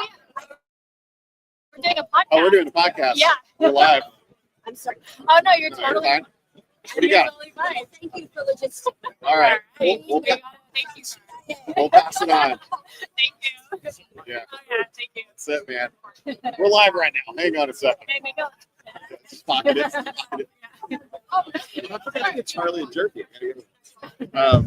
So, unique. Oh yeah, So- so I'm learning Japanese. Yeah. I like fit it in. I go to the gym in the morning at like 5 a.m. And it's like the one time when I'm like doing cardio that I have to like try to explore like a different hobby that's Yeah. not related to work. So I've been Are you working like on that. talking, speaking Japanese? Is that what it's called? Yeah. Japanese? Yeah. No, no. So are you speaking like? I kind of like mumble it, like like under my breath. So you were probably looking at me like, what is she doing? Yeah. Yeah. I think the unique thing is that 5 a.m. workout. Yeah. That's pretty early. Yeah, I'm like a total night owl, so I wanted to challenge myself. So I want to start going to the gym at like 5 a.m. People talked about it. Like, I'm always willing to try out something at least once to see if it works. And I started trying it, and what I found is like I have so much more time than just by waking up. Yeah. Like it's crazy. Like somehow adds hours, even though it shouldn't, because it kind of works itself out. Like you go to bed a little bit earlier. But I think maybe I wasn't as efficient at nighttime as I thought it was. Right. So And it you sort of like set your mood for the day. It's like you're able to go a lot quicker. yeah, you get like that first win. Yeah. 5 a.m. at the gym. Yeah. So so back to the AI. I don't want to talk too much about AI, but we our last episode was with Logistically and Packer Free. We talked about just some of the things that they're doing in their team out with AI. But Hacker, Jordan over at Hacker had said he was looking up chat and he asked it like, hey, give me a list of customers that is best for Packer Free. We're out of Wisconsin. We had, just sort of profiling it a little bit. And they gave him a list of about 50, I think is what he said. And he called, or he was looking them up, and there was like no information anywhere. And so he basically asked chat, where did you get this list from? And it said in some other phrase, but they lied. They just had to come up with something. Like chat lied to you. But it was honest. Yeah. At least it was honest about it. But it was like, how do you... So we don't, at least me, I have no business coding, but how do you navigate those sorts of like, do you have notation in which AI you guys like write, build? Like what is that? I mean, or do you just go on and do it? Or like how do you navigate through like some of those uncertainties of like it could be wrong? Yeah, it's funny that you say that because the other day, like, I was asking it to like write a script to do something, and like it involved like Google Drive, and it just completely made up like a fake Google link, and I actually went to the Google link just to make sure, like, I'm like, what if it like somehow has some, information or something weird? But no, it's just completely made up. But I think that's one of the biggest challenges like in AI right now is just figuring out like how you can like for creative use cases, like writing a poem or a song, or generating an image. like works very well because there's no margin of error. Like if it does something wrong, you just ask it again. I think in use cases like logistics and there's a lot of other use cases, you definitely have to figure out like how to control it. I think what we found is that like the more like, specific tasks that you can give it, then the better it performs. Like, so instead of just throwing all this context at it and like huge prompt saying like, all right, you're on to this. I think more that you can like split it into like very well-defined tasks and have the software really work with like those tasks to run together. It performs like a lot better and less chance of hallucination. Yeah. Hallucination. Is that the word you use Yeah. with AI? Yeah. Man, that's scary. It's like over there taking drugs. Yeah. I mean that's like so. What we do more of like probably call it machine learning. Where like our customers, it's more of setting, sort of like managing rules and expectations and configuration transactions. So like, to where like when we roll out a customer, there's like but they buy, right? Let's say they buy and they're like, oh yeah, we got this free, we're gonna automate it. And like when everything's working, the load will come through, and then like for whatever reason the carrier can't counter because their email is that's dangerous by their compliance team. And so like there's a break in like the technology is doing what it do. And it's like there's times when we have to make different settings, like it's sort of like a conditional statements of like if the load comes through, then this. And then there's another like branch of four. You sure can. Oh, yeah. But there's like another branch of like, all right, well, these are the possible options. Then what? And then it's a yes, no, if then that, right? Like it gets. There's so many ways to put freight. That's like the complex part of this stuff. How do you see you're the thing that you guys do isn't like the booking agent. It's more like it's like the offer management and like email replies and stuff. Like, do y'all see the same like conditions in that? Or how does where do you see the logic? Yeah, for sure. There's some things that like you just don't need AI. Like I think like a lot of people like want to pitch it like for like the full on thing. What we found is that like sometimes like an if statement does get it done. I think people shouldn't shy away from the software side if needed. I think where the AI comes into play is like really like the unstructured data. If there's like a defined task, defined set of workflows, like you should be using just code logic for that.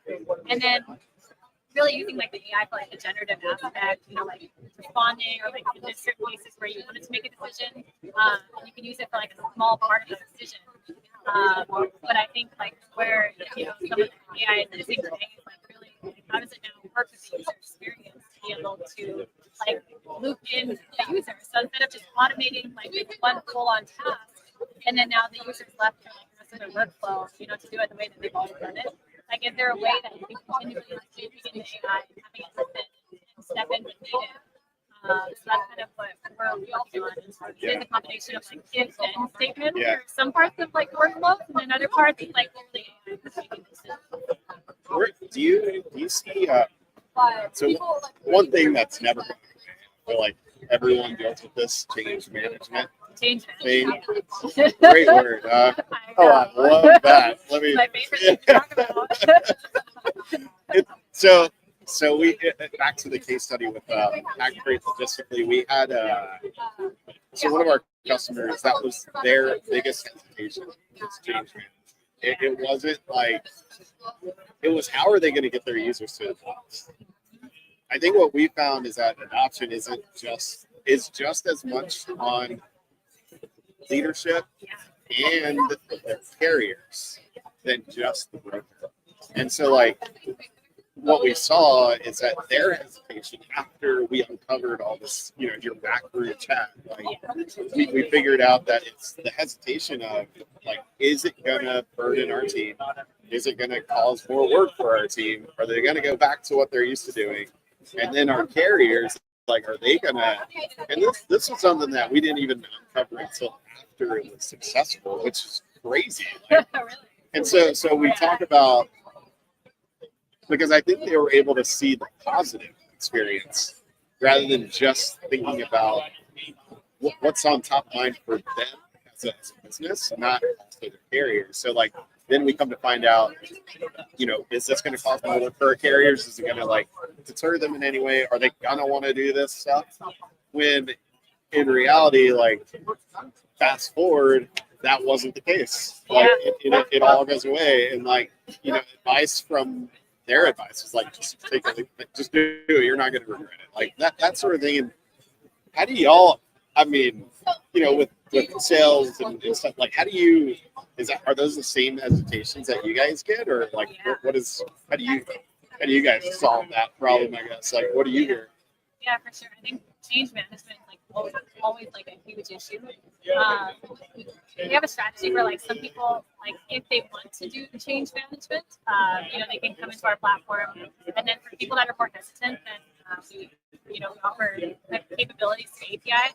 I think the important thing to keep in mind though is that like people shouldn't always be so hesitant for the change management because that's where you get like the real efficiency. Like I think like if you are willing like from leadership to like really drive process with your team and like you kind of believe in the vision and you see like the power of it, I think people shouldn't be so hesitant for change management. I think people would move a lot faster if they were willing to kind of experiment with it. So yeah. Speaking of change management, what's going on? Yeah, Chris.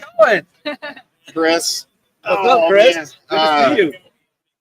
Oh man, I got a nice drink over there. I'm like, oh, you need empty? a refill. We'll have to get you set up. Pump it up. All right, so we're gonna take a break here. Every guest gets a beef jerky. Oh, nice. I tell everyone I should have called Buc-ee's because they get this free advertisement over here. And so this is my favorite, jalapeno honey. We got hot and spicy, mesquite peppered, or the wieners over here. Nice. Which one do y'all want? I have to give him two, not to make it hard. I'm vegan. Oh yeah, that's. I've got water. Chris. Come on. No. I'll try jalapeno. Yeah, this is I'll donate mine to him. Yeah, all right. Let's get it out. We're all brothers. Just reach it. It's good. Just reach it. Awesome. Thank you.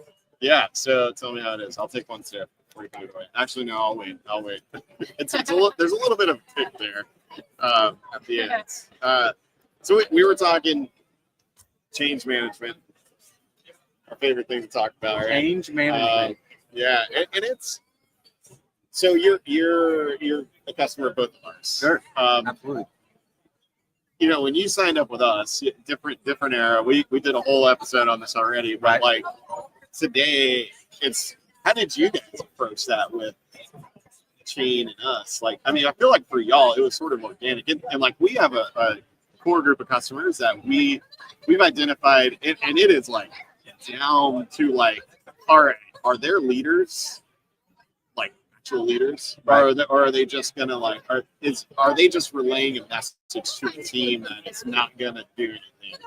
They're just gonna go back to their old ways, and like that's where I see you guys fit well. So how did you look at hesitations? Like how did processes start evolving and stuff as you guys adopt the product? So first things first, I mean, you guys, I'm not kidding you. This isn't for the podcast. Yeah. Two of my favorite techs right now are sitting here today. And the thing that I see that, Chain allows us to do is create that eco environment. Yeah. So that that our carrier reps can live in. I would like them to live in that environment 110%. Yeah. The cool thing that I want that Cargo Chief brings to the table is to be able to leverage your guys' carrier network.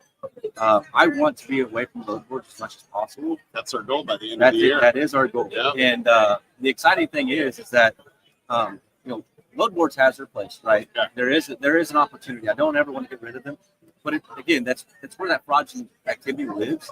So if I can leverage your network and bring that network into my ecosystem with Chain, fantastic. And that's some of the things that we're trying to develop with you guys to be able to do that. Yeah. So the change management piece is the traditional way is to not live in an ecosystem, Right. and live where 99% of the issues happen, Right. and in a risky environment.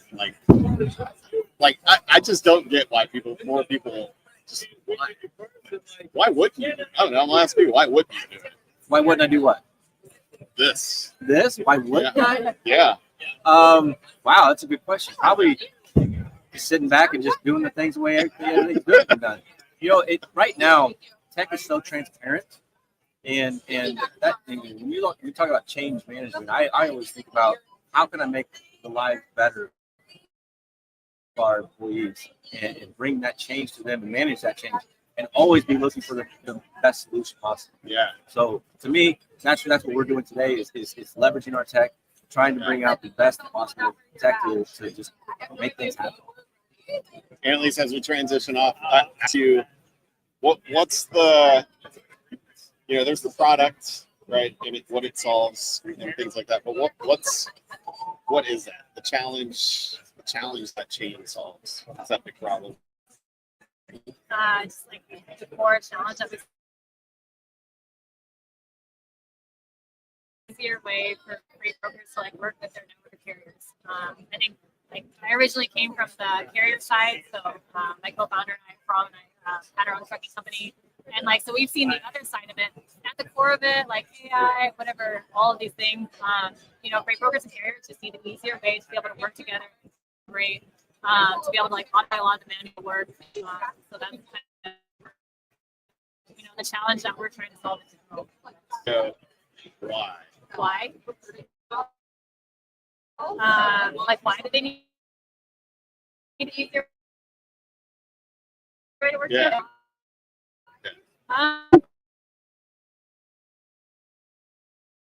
Million different platforms. Like they, they're going code and they're like going over to a different visibility provider. And then they're like when they need to communicate or like ask for the pickup number, and they're going on to email or they're like sending a text message. And we face that on the carrier side, and it's just like a huge headache. So I think that's at the core of it. If there was a centralized place for freight broker carriers to interact a lot better, and you have your network of like trusted and vetted carriers on the platform, then it'd be a pretty game changer. And I would say from both sides, not just the freight broker side, but also the carrier side. Good answer. Thank you. Yeah, Thank you so much. All right. Cypress, moving on into the hot seat. All right, take it. I'm not going to leave you mid-session because I'm really parched right now. Oh man, we got to get you a drink. I'll go grab Where's it. Kurt? I'll take that. It's early. Yeah, he's going to ask which one. I'll take a berry. Thank you. Oh, man. I feel like I'm stuck here. No, how long have you been sitting here? When did we start this? 4:20? 4:25? Wow. Yeah. So Alex with Expedite All came over. Man. Yeah, like 4:18. Yeah. So I had a small break. I just met with him this morning. Alex? Very intrigued. Yeah. That's what I thought. I've known Alex for a while, maybe about 2 years. Yeah. I was asking him about because they do like partials or box trucks and Yeah. stuff. And like how, we talked a little bit about tariffs and regulation because Chris Burrows was here as well. Yeah. And he was talking about like the trucks laws change as it goes from Nevada to California to whatever other state. If there's like a claim or something that happens, like what's reasonable doubt that in Nevada versus Texas or whatever it is. And I was asking him like we had Michael over here with PJT. He does a lot of trade. He was talking about like we had customer that does like 10 containers a month, something like that, and then all of a sudden the last 30 days was like 50 to 60 containers. And he's got a warehouse that's jam-packed. And so the challenge is like, how do you forecast what's going to happen next? No kidding. Right? Like, is that volume still going to happen? Like, it's crazy. So, like, I guess on that, like volatility, right? Like, in the mostly truckload, right, is what you guys do. Any LTL? No, we do a lot of LTL. Okay. Yeah, we're about almost 50-50 right? Really? Yeah. So that's like, is that like 1,000 LTL, 1,000 truckload, or like 1,500, 2,000? Or yeah. And y'all are split model, right? We are. Yeah. Split model. Account managers and also carriers.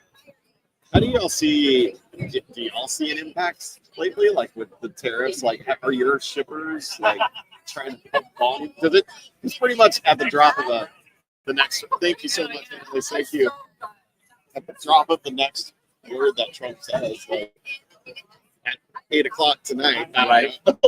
Whatever tweet comes out, like, and I didn't vote truthfully because I was like, I can't, like. it's all chaos and like it was a hard decision, but you know, it's just like I'll see what happens. But how do you guys handle that? Do you see any pressure from your customers? Or shippers? So we do a little bit of international. We partner with some freight forwarders that we're very proud of. Yeah. And at the end of the day, I mean, the tariffs are going to affect not only the consumer, right, but the manufacturers. And we have a manufacturer right now that is importing empty fire extinguishers. And Empty fire because they manufacture the correct. Yeah, containers. and so they bring them over here and fill them. Well, it's kind of anywhere from 15 to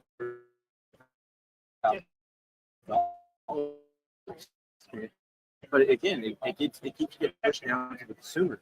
So at the end of the day, raise your rates enough to sell that product to pay for all the also the transportation and then the process. So from the carrier side, so I also noticed like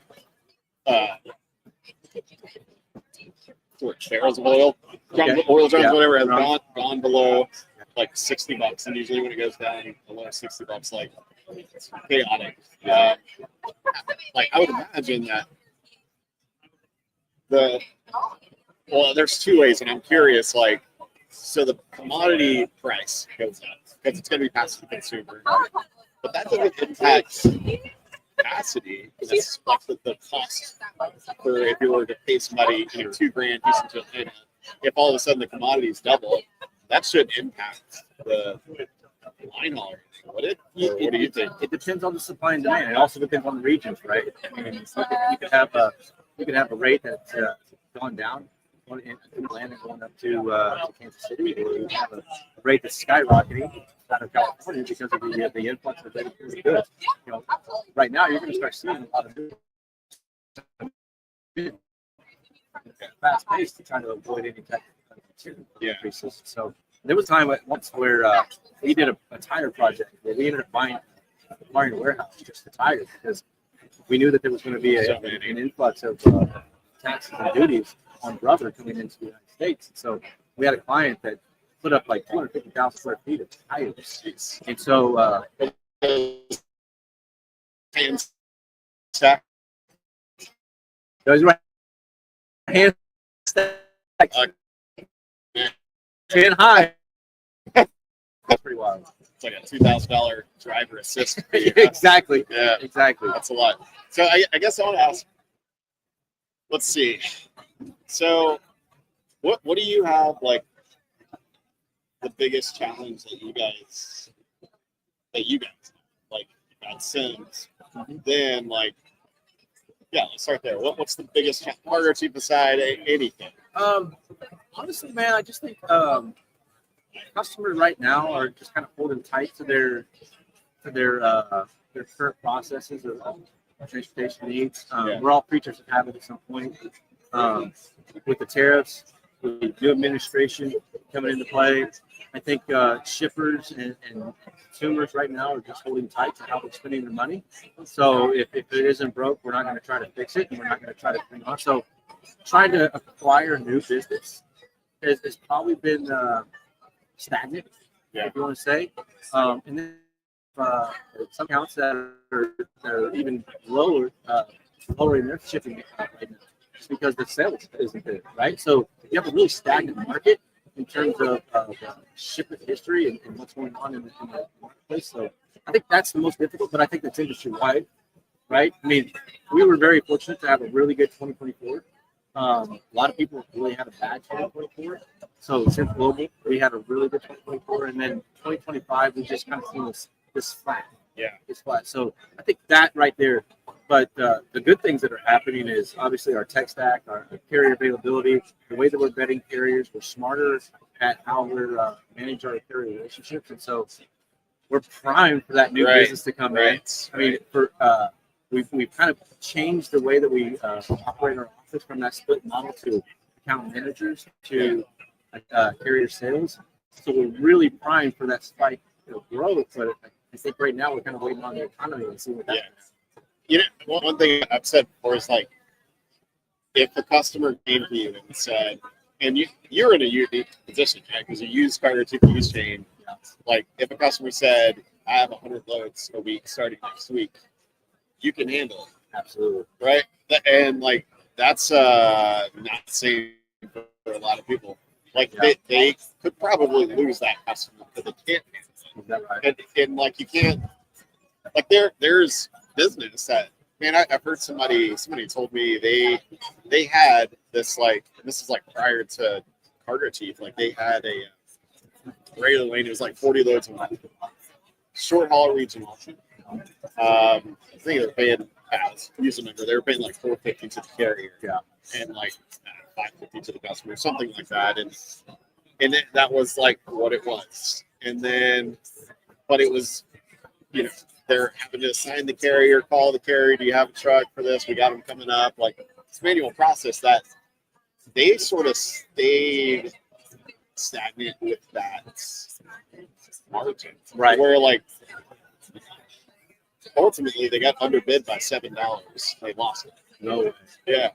And like in a market, you're like trying to, yeah, but you're losing loads by $7. Like, and sometimes you don't even get feedback. I think there's a big problem. A lot of people don't know why they don't win business, like, or it's like you probably didn't win it because you didn't solve their problem. Well, it's twofold, right? I mean, clients right now, it seems like they're making their decisions based on the dollar, right? And so at Sims, I know we try to do it, right? We've in our tech stack, in our tracking availability, our carrier vetting, we know we're going to hire the right person. So if we're making that $7 more, right? We want to be able to sell to that fact that, hey, you're getting value with us. You've been working with us. You trusted us. We're a trusted partner for however many months or years, right? And so you really want to risk the course of time for $7. Yeah. And so it's funny, you know, as a sales rep and as a business acquisition, you're selling capacity and you're selling service in this world. I don't own the truck. I didn't hire the driver. Yeah. I don't know anything about the driver, but I have vetted a trucking company and I have done my due diligence and making sure that we're putting our best service forward. $7, really? That stinks, man. I would hate to lose business by $7. Yeah. So I think we have Greg coming up. Is that right? But so yeah, I think it's on. No. I think because this next comment's based on that. Let me see when he's coming up. Oh no, we got Jordan Weber. Sorry, is he really? ARL. Yeah, oh, nice. He's coming in. So with Greg, let's see what time that works. Actually, hang on. Greg's the later in the day. 6:20. Yeah, he's at 6:40. Yeah, Greg's at 6:40. So, well, in any case, his thing is like in those volume low margin situation or whatever margin it is, like you can't afford to book the next load at the same cost per week. Like if you're posting it, if you're doing the same thing, $50 margins, but your cost is $90, you're losing money. And like you have to get that process to as close to zero as possible. And I think in these cases, and you tell me if I'm wrong, but like in Greg's case, like how do you keep the carrier happy and the customer happy? So it's like digital freight matching used to be when it first came out, it was like just the thought reaction. Like it wasn't anything, but the real thing is like, all right, how do I pay my carrier more, make them happier? Because they're doing digital booking. There's no touch for that shit anymore. Can I afford to pay them $10 more? Then can I also pass, hey, because we have our selected capacity that we have to set up, our costs are a little bit lower to serve, and now we can pass a little bit more savings. Like, so where maybe you get more volume? Because there's probably more than 40 loads a month going down. Brokers or shippers diversify their pool. Like, how do you guys look at not just shipper retention, but like so where expansion? That's it. Yeah. That's really good that you look at that because there's so many different ways that you can kind of stretch your dollar, right? So first of all, at Sims, we're not in the business to sell freight for 7%, 10%. Yeah. We're selling a premium service. We always pride ourselves on that. But one of the things I think that people really don't look at in stretching that dollar is automating their accounting functionalities. I mean, right now, I mean, if you really look, if you really look at your margin, you not only have your sales rep who's probably making a cut, you also have your operations making a cut, your carrier reps are making a cut, but then you're also spending money in your accounting functionalities. Every one of those invoices needs to be such. That's honestly why we've partnered ourselves with Upwell. Upwell, we have this person in accounting. Now, what are they going to do? So, I think to be creative about how you're going to stretch that dollar and that profitability is key. But to your question, how do you keep that customer retention? Service. I mean, anybody can come in and sell, dollar bills for time, right? It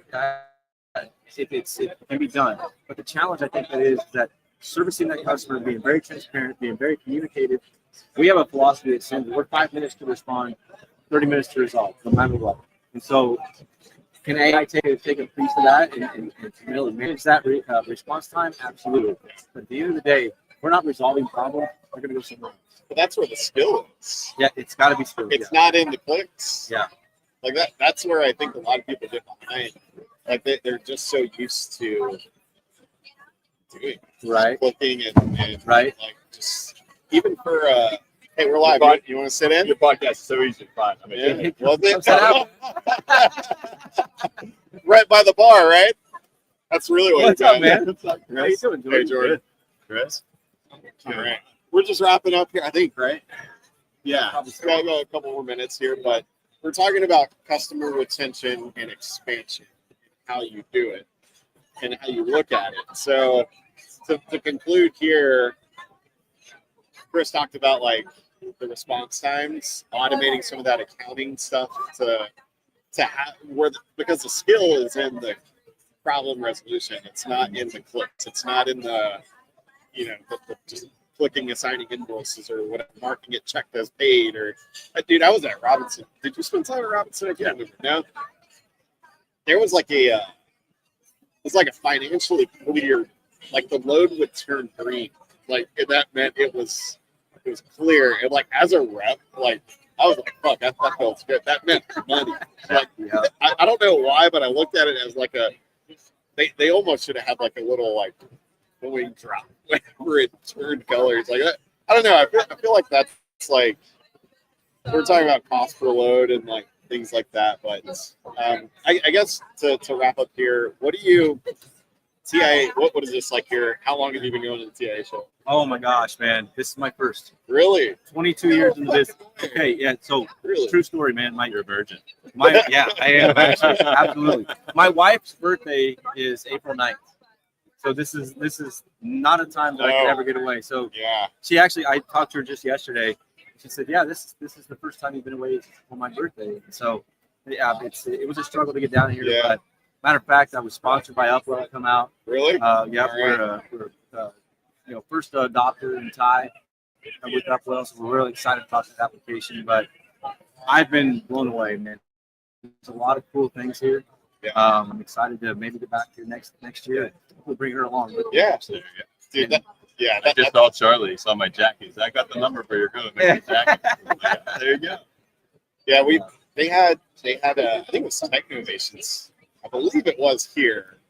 I've been here before. I just couldn't remember. Yeah, I the only reason I remember because I was fucking fat, and I remember parking and then walking up that hill, and I had to stop like 5 times, and still not as easy, but it was a little easier this time around. We're in Tenon in fucking Texas, like it's not a good idea, but no, so like they have a lazy river out there, and I'm like, damn, it'd be really nice to have my kids. So I think next year, we're gonna plan a little better and just like come in a couple days early or something. But this conference is great, man. Like I was telling Chris Burrows, he opened for us, that I really enjoy like the rotation of people they have on panels. Like we get to see our customers up there and like just hear their opinions on stuff. Not shout outs or anything. Just like not even that, but like what are they telling the audience, the community? Like, what are panelists telling? Well, the best is they get the antitrust stuff. What are we allowed to say over here? Like, you put me on a panel. I'm just gonna say what I'm a transparent guy. So we're not gonna talk pricing or anything else. But outside of that, like, some people come here to like hear us say like what we're actually doing, how we're using it, and then they can go talk to them. They're right out there. Yeah, right. That's right. I usually the thing I'll like read it and I'm like, pretty much just don't come in here with picket signs. So no boycotting and that shit. But Chris, pleasure, man. Yeah, thank you so much. Likewise, dude. The Chris and Chris, yeah. It's all you now, my man. Chris is over Take here. care. It's only the most popular name. It is. Yeah, it probably is. I think I sorted through the tech innovations in Florida, and there was like 7 Chris's, like 5 Matthews. This is funny. Does anyone have any idea you're sitting there doing a podcast? Yeah, It's just like this guy's sitting there talking to people. Dude, So beeped her. Yeah. Oh yeah. So here. So part of this, and I said it again. Got Buc-ee's branded all over this place because in Texas fashion. But every guest gets a jerky. We're all brokers. Don't worry about it. Jalapeno honey, hot and spicy, peppered, or we got peppered. Wieners. All right. There you go. In person with open. All right. We're all brokers. We share the same germs. Yes. I'll have one with you. That is one thing TIA is good for, coming out of like the winter, and we all just keep each other sick one more time. You got a hard one there. Yeah, whatever. You can just chew on it a little bit. Spitting on the side. Oh man. It's sort of like dip. No, good to see you, man. All right. I'm Jeff from BitFreighter. Hey Jeff, yeah, you want to sit down? You're on the man. podcast. We're on the podcast. Oh my gosh. May I ask I didn't even realize that. Yeah. Yeah. Too bad you're already in Sneak now. attack. You're already in. Hi. Wow, that's so cool. You're welcome to. Not only nationwide, worldwide. Yeah. There we go. All right. Yeah. Better get back to routine. Yeah. Scared him. It was the beef turkey. It was. So Two guys eating some meat on a podcast. so this is a little hard. Yeah.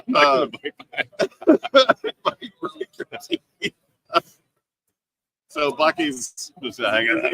great. This Buc-ee's. is the best one. Yeah. You want a jalapeno on it? It's a I'm lot good. softer. All good. All right. So we're doing a couple people. I'll ask. So first, who are you, Jordan? I am Jordan Reaver, Executive Vice President of ARL Network. Container, full truckload, everything. On the brokerage side, we are truckload and flatbed and some drayage. On the asset side, we are about 90% drayage. 950 trucks, 40 plus locations. Be a one-stop shop. There you go. Y'all have locations mostly on the East Coast, or Yeah, so really you got to split the country in half. So if you go from Houston, Memphis, Chicago, Minneapolis, draw that line, head east. Yeah. We are an agent-based model, owner-operators, obviously, so we're not in California because they're not too friendly with the owner-operators, the AB5. And we're all advocates for owner-operators' rights. Yeah. So I was just talking to one of our other customers, PJT. They run drayage containers, Jersey. Yeah. I think that's like their primary location. I think they might have a West Coast warehouse, like Anaheim or something. But he was talking about he had a shipper typically ships like, it's more relevant. So for these times, it's like they had importing 10 containers a month. That's what they forecasted for. And then all of a sudden, the last 30 days was like 50, 60 containers. And now his warehouse is like fucking overflowing. The good thing he has, I'd say, like less volatile commodities. It's more like dry goods, foods, Okay. not like electronics, not that side of things. So how do y'all, I mean, have you seen a big shift in like spikes or anything like that? And there's a lot of that front loading with the fear of the tariffs. Yeah. And obviously then they get lifted again. So I don't know. I think in general, like the volumes have kind of been there, been kind of steady. Obviously we're hoping for more, and the uncertainty is not helping a lot of things, and it's just a lot of starts now. But it just depends on what market you're in. We got some markets where it hurt really bad, and others that are picked up new business and are doing well. Yeah. I think it's still a testament. You always got to be looking for new business. Is it mostly what you guys do? I mean, y'all handle all commodities, or is there like a specific niche that you guys have? Well, when you're doing container work, you don't always know exactly what you're getting into. You know, so Loaded pianos. yeah, it could be different things, but no, so it does vary. We do move a lot of alcohol. That was kind of bread and butter of ARL for many years before I even got here. Yeah. So that's definitely a specialty, but ultimately, I mean, our customers could be moving to specialty. What do you see as a big challenge for you right now? Is it in drayage containers, or is it like forecasting sales, or what's like the bigger app? I think on a brokerage side, really customer acquisition has just become a real challenge. So, you know, we're retaining our current business, we're growing with our current business. So I think it's what you and Chris were talking about. But that new customer acquisition has certainly been a challenge. Yeah. So really focusing on how we're branding the company, how we're positioning our company, because ARL has an unbelievable reputation for those that know us. It's like, how do we take that message? And a lot of times it does get through word of mouth and referrals, and that's great. So how do we get that messaging out to people that don't know us? So that they understand who we are. We've been in business over 40 plus years. We're going to be here for another 40 plus years. Yeah. Long-term strategic partners with our customers. But it takes time to earn that trust. So how do we get that message? Is that what you've done the last, let's call it 10 years ago? Is that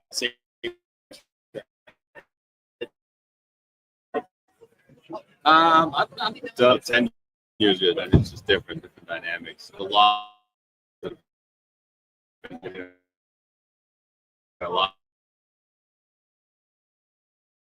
brokers. A long time. And obviously, we have the assets, which does the conference Wi-Fi. No, so I think you really got to lean into what you're good at. And you know, before 10 years ago, I think everyone just sold to anything, tried to take any opportunity to make something happen. Now it's like, stay true to who you are. Customers appreciate that. You know, things that we just don't do, that they appreciate when you tell them we don't. A lot of times it may just seem to be a referral with someone else we know that does. Yeah, just gotta stay in our lane. So I want to go to like retention, like because that's a big. I mean, any company, right? Like retention and thing. Like when a customer churns, like that's not fun for fucking anyone. No. Like, how do y'all? I mean, what's your approach? Come on, I'll ask you 2 questions there. Your approach to retention, but then your approach to churning. Yeah, I think with retention, I really think you just can't take anything for granted. You know, and as much as I said, we have been retaining our customers, and we have been growing them. We built good relationships. Well, but at the end of the day, they know when something goes wrong, and inevitably it will. We will do the right things. You know, and sometimes that means we gotta eat some money. Sometimes we gotta work with our partners to eat some money. But ultimately, let's just make it right, because the short-term pain cannot destroy the long-standing relationship that we build. So I think that's really important. Now, sometimes you got to work through with younger reps on some of those things to understand that. They may not get it, but you know, if it's a customer that we really enjoy working with, that has business that works for us, we can live through those moments. Yeah. So when we look at really churn, and to be honest, there hasn't been a ton of that as of late outside of voluntary churn. You know, we've got to watch our AR. The cost to float that money is challenging, and you know, why is it such a challenge to float that money? Well, we're paying the interest on that. We become a bank. We're not a bank, but essentially we are. And then so how much? Curious. Well, you figure in any situation, we're going to pay who we owe money to on time. So we pay our broker carriers on time, and we're going to pay our owner operators on time, and we're going to pay commission out to our agents on time. And that stuff weekly is going out the door. Our customers should pay us in 30 days. Usually it's going to be 35 to 40. But then as that keeps pushed out, you have customers in 60 days, 90 days. Well, you know, that money that our bank is lending to us we've already paid out, and you got to pay interest on that, whatever the current rate is. And you do that on tens of millions of dollars at any given moment. It's costing you, tens to hundreds of thousands of dollars. Yeah, it comes right out of the bottom line. Have you ever ran into a credit issue that like tarnishes? Maybe the reputation. I typically have 2 or 3 going at any given moment. Yeah. And like, look, we want business as much as anybody else. We want revenue as much as we want oxygen. If you're not going to pay us for the freight and the service that we did, like I tell salespeople, the sale is not a sale until we get paid. So back to your scenario about the dollar, the coins coming down Yeah. the system because we build the load and the commission was generated and the salesperson's happy. Like nothing matters until the customer pays. Yeah, right. And Right. so that's a tough conversation to have people, but like the one situation I'm working through right now, and actually I've done 2 of them in the past 2 weeks. It's one thing not to pay. Another thing just to ignore us. And like we're reasonable people. We are in it for long term. We get it. Our customers can get into a jam and choose because someone's not paying them. They're not here. The least you can do is get on the phone and have a conversation. Yeah. If you're not willing to at least do that, They're busy. we got a problem. We need to You travel. know, and I think, and that's where you have to crank it up a little bit. But in most cases, we can get someone on the phone, work out a payment plan. We're not going to haul anyone freight for them during that time because we can't expose them more. But yeah, just do that. But there's plenty of people that will disappear. And look, at a certain point, if someone stitch you for 20 grand, it's not even worth it to go out. The time, the effort, the money, you're throwing good money at bad. And unfortunately, you have to make business decisions like that. And the hope is you've limited your exposure as much as you can. And it's not going to be hundreds of thousands. Yeah. But you're writing off 10, 20,000. Yeah. Every year. Is that, and like in those cases, like let's say someone ghosts you and doesn't like, you know, they owe you money. Like, how do y'all, like, would you almost not even want to haul freight? Or do you refuse it, or do you just like, At some point, yeah, you and you got it. First, you're going to put them on a credit hold. yeah, And just to say, hey, look, since we can figure what's going on, you're on the hold. It's not an end of it, but no more freight for now. And that's all at that point. But others, they get in this holding pattern. And there's always 10 to 20 accounts at any time that we're not really sure. yeah, You know, and most of them eventually pay us. But some of them never do. And so with our agents, one of the things that ARL offers is that in the event that the customer goes bankrupt, we eat that. We don't penalize our agent. We're the one extending the credit. We take all that risk. So for people say, why should I become an agent? Well, one of the things is, one, you don't have to float that. Cover that cost. But if worst case scenario happens, we eat that. We protect our agent. yeah. Man, there was a time, I think it was after XP. It was like, I think I was there for like a year and a half, or just under 2 years. I think it was like Global Trans or somebody was offering me, because I had a book business. No, And that was like, do I continue to book freight or not? And I ended up booking fucking freight. But I was like, they offered a pretty sweet package. It was like 60% commission, and I got to use like all their stuff. But there was a lot of bad reviews. Like how they, it says this, but damn it, like there's a lot of cons to it. Like, how do you attract new agents? And is that your base model, like, or how does that work? So on our asset side, it's all agent based. On our brokerage side, we started with a company store, and then through networking, we brought on agents as well. We actually don't have an agent recruiter, but we're adding agents all the time. And that's just kind of the word of mouth. And because we are agent first, we do think that way. We're here to support our agents. And look, if your ego wants to step in and you think I should go, I want to have my own company, I want to do things like, you can do that as an agent. It is still your company, and you get the financial backing of a bigger company. You don't have to worry about back office and billing and paying carriers and dealing with it. You outsource. You give up a percentage, but you're still getting the lion's share of the commission, and you can operate your business however you want. You can hire people, fire people however you want, get an office, work remote. We don't care.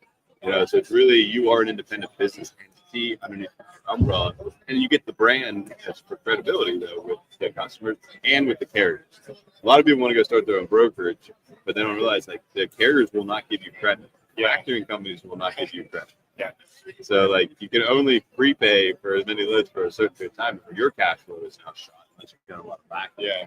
So there's a lot of value into just going and becoming an agent with another company. You just got to find a reputable company that has long-standing agents that we can take care of. We got agents that are like, I never want to go get my own MC. Like it seems like the stuff you guys have to deal with. That's not things I want to have. Yeah, that was so. I was at a brokerage, and I think our days to pay, it was like 45 on average. Like, and what's a big like RTS? Is that like a big factor? Yeah, so I think a lot of carriers used it, and we sucked. We posted a lot of our loads.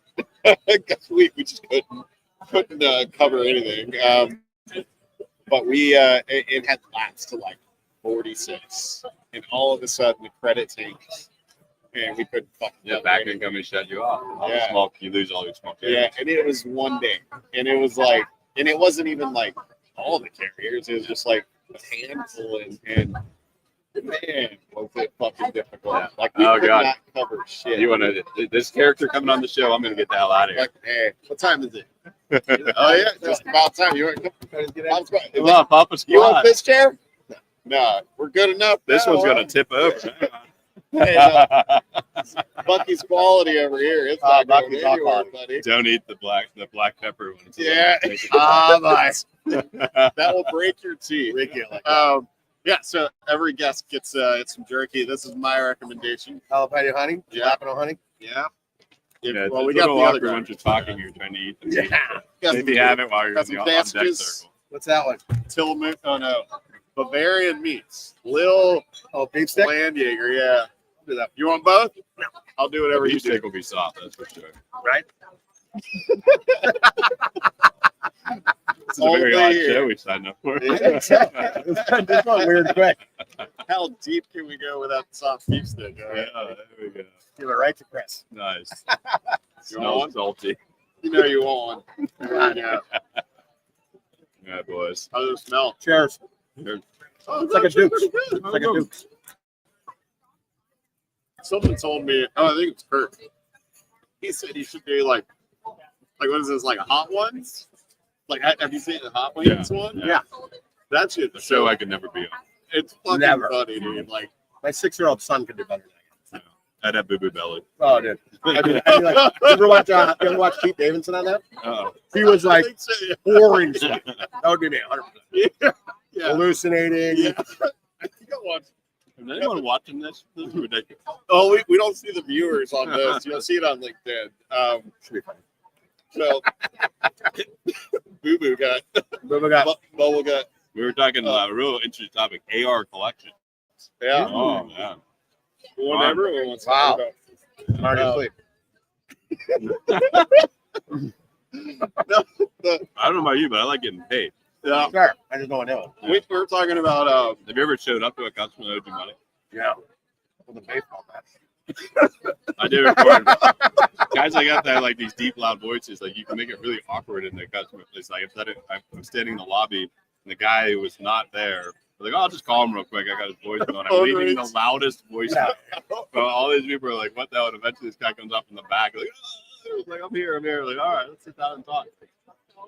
I just like the good fellas approach. I just wrap the telephone cord around his neck. Today, my money today.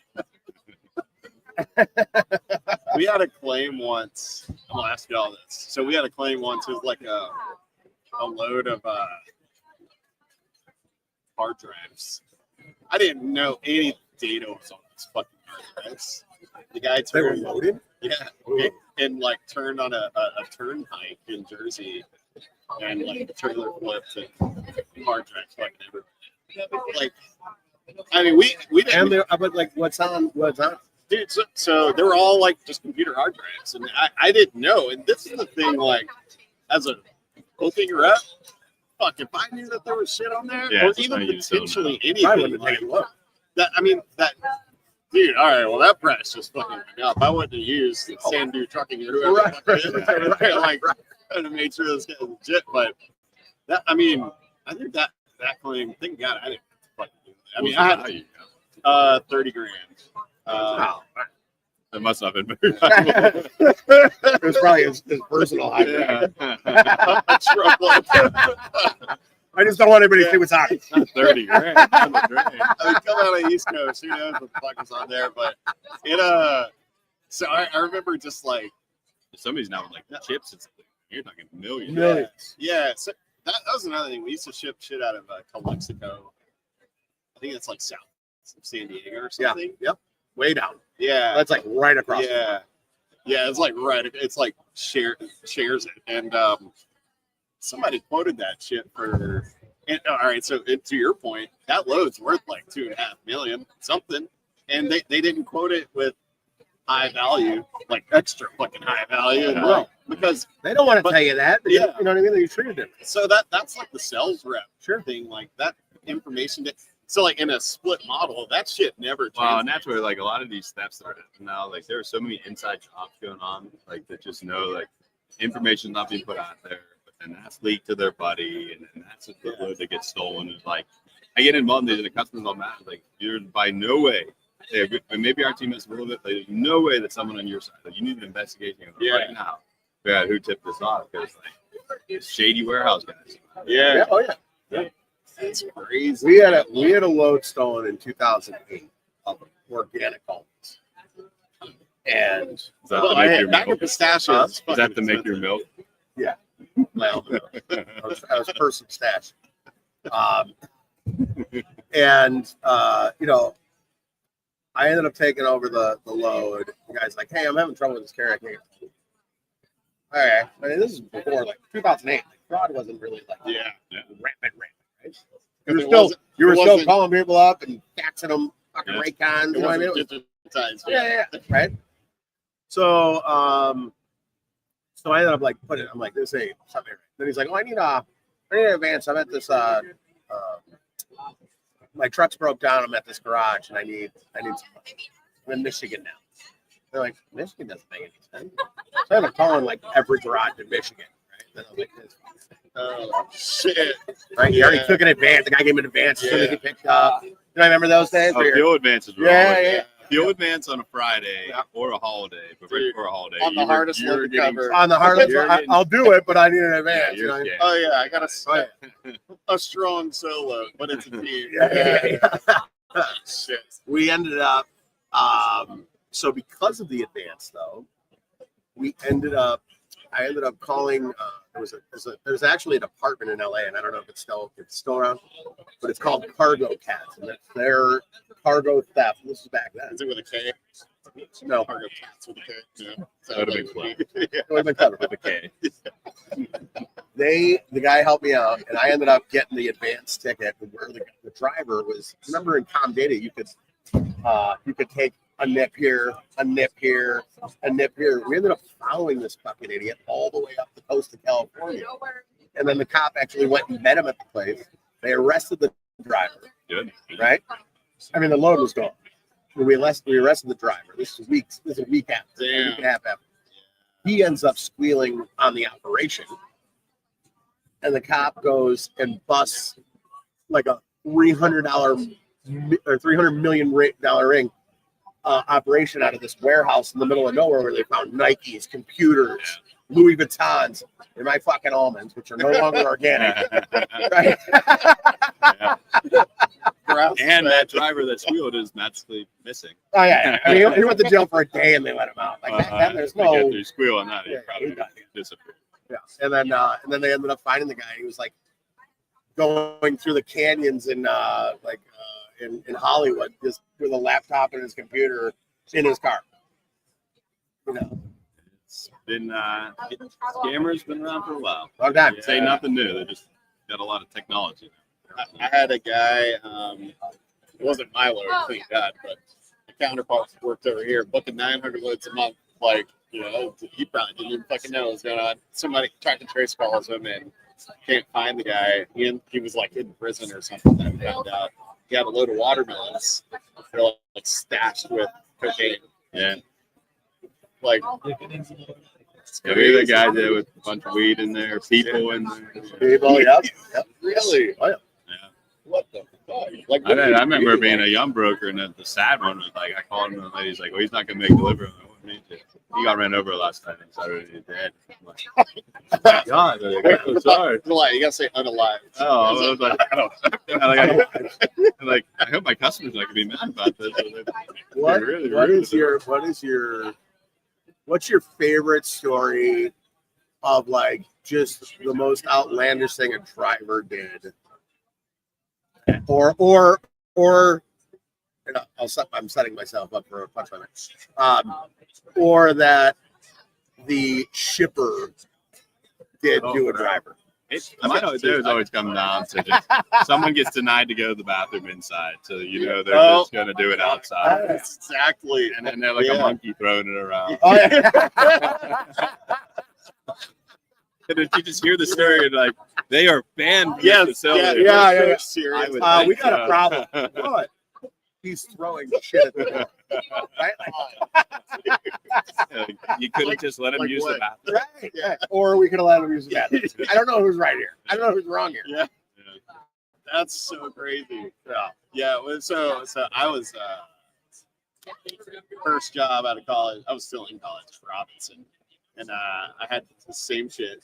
But the guy was like, he was like, sorry. I'm like, dude, really? You knew? Like, you're 45.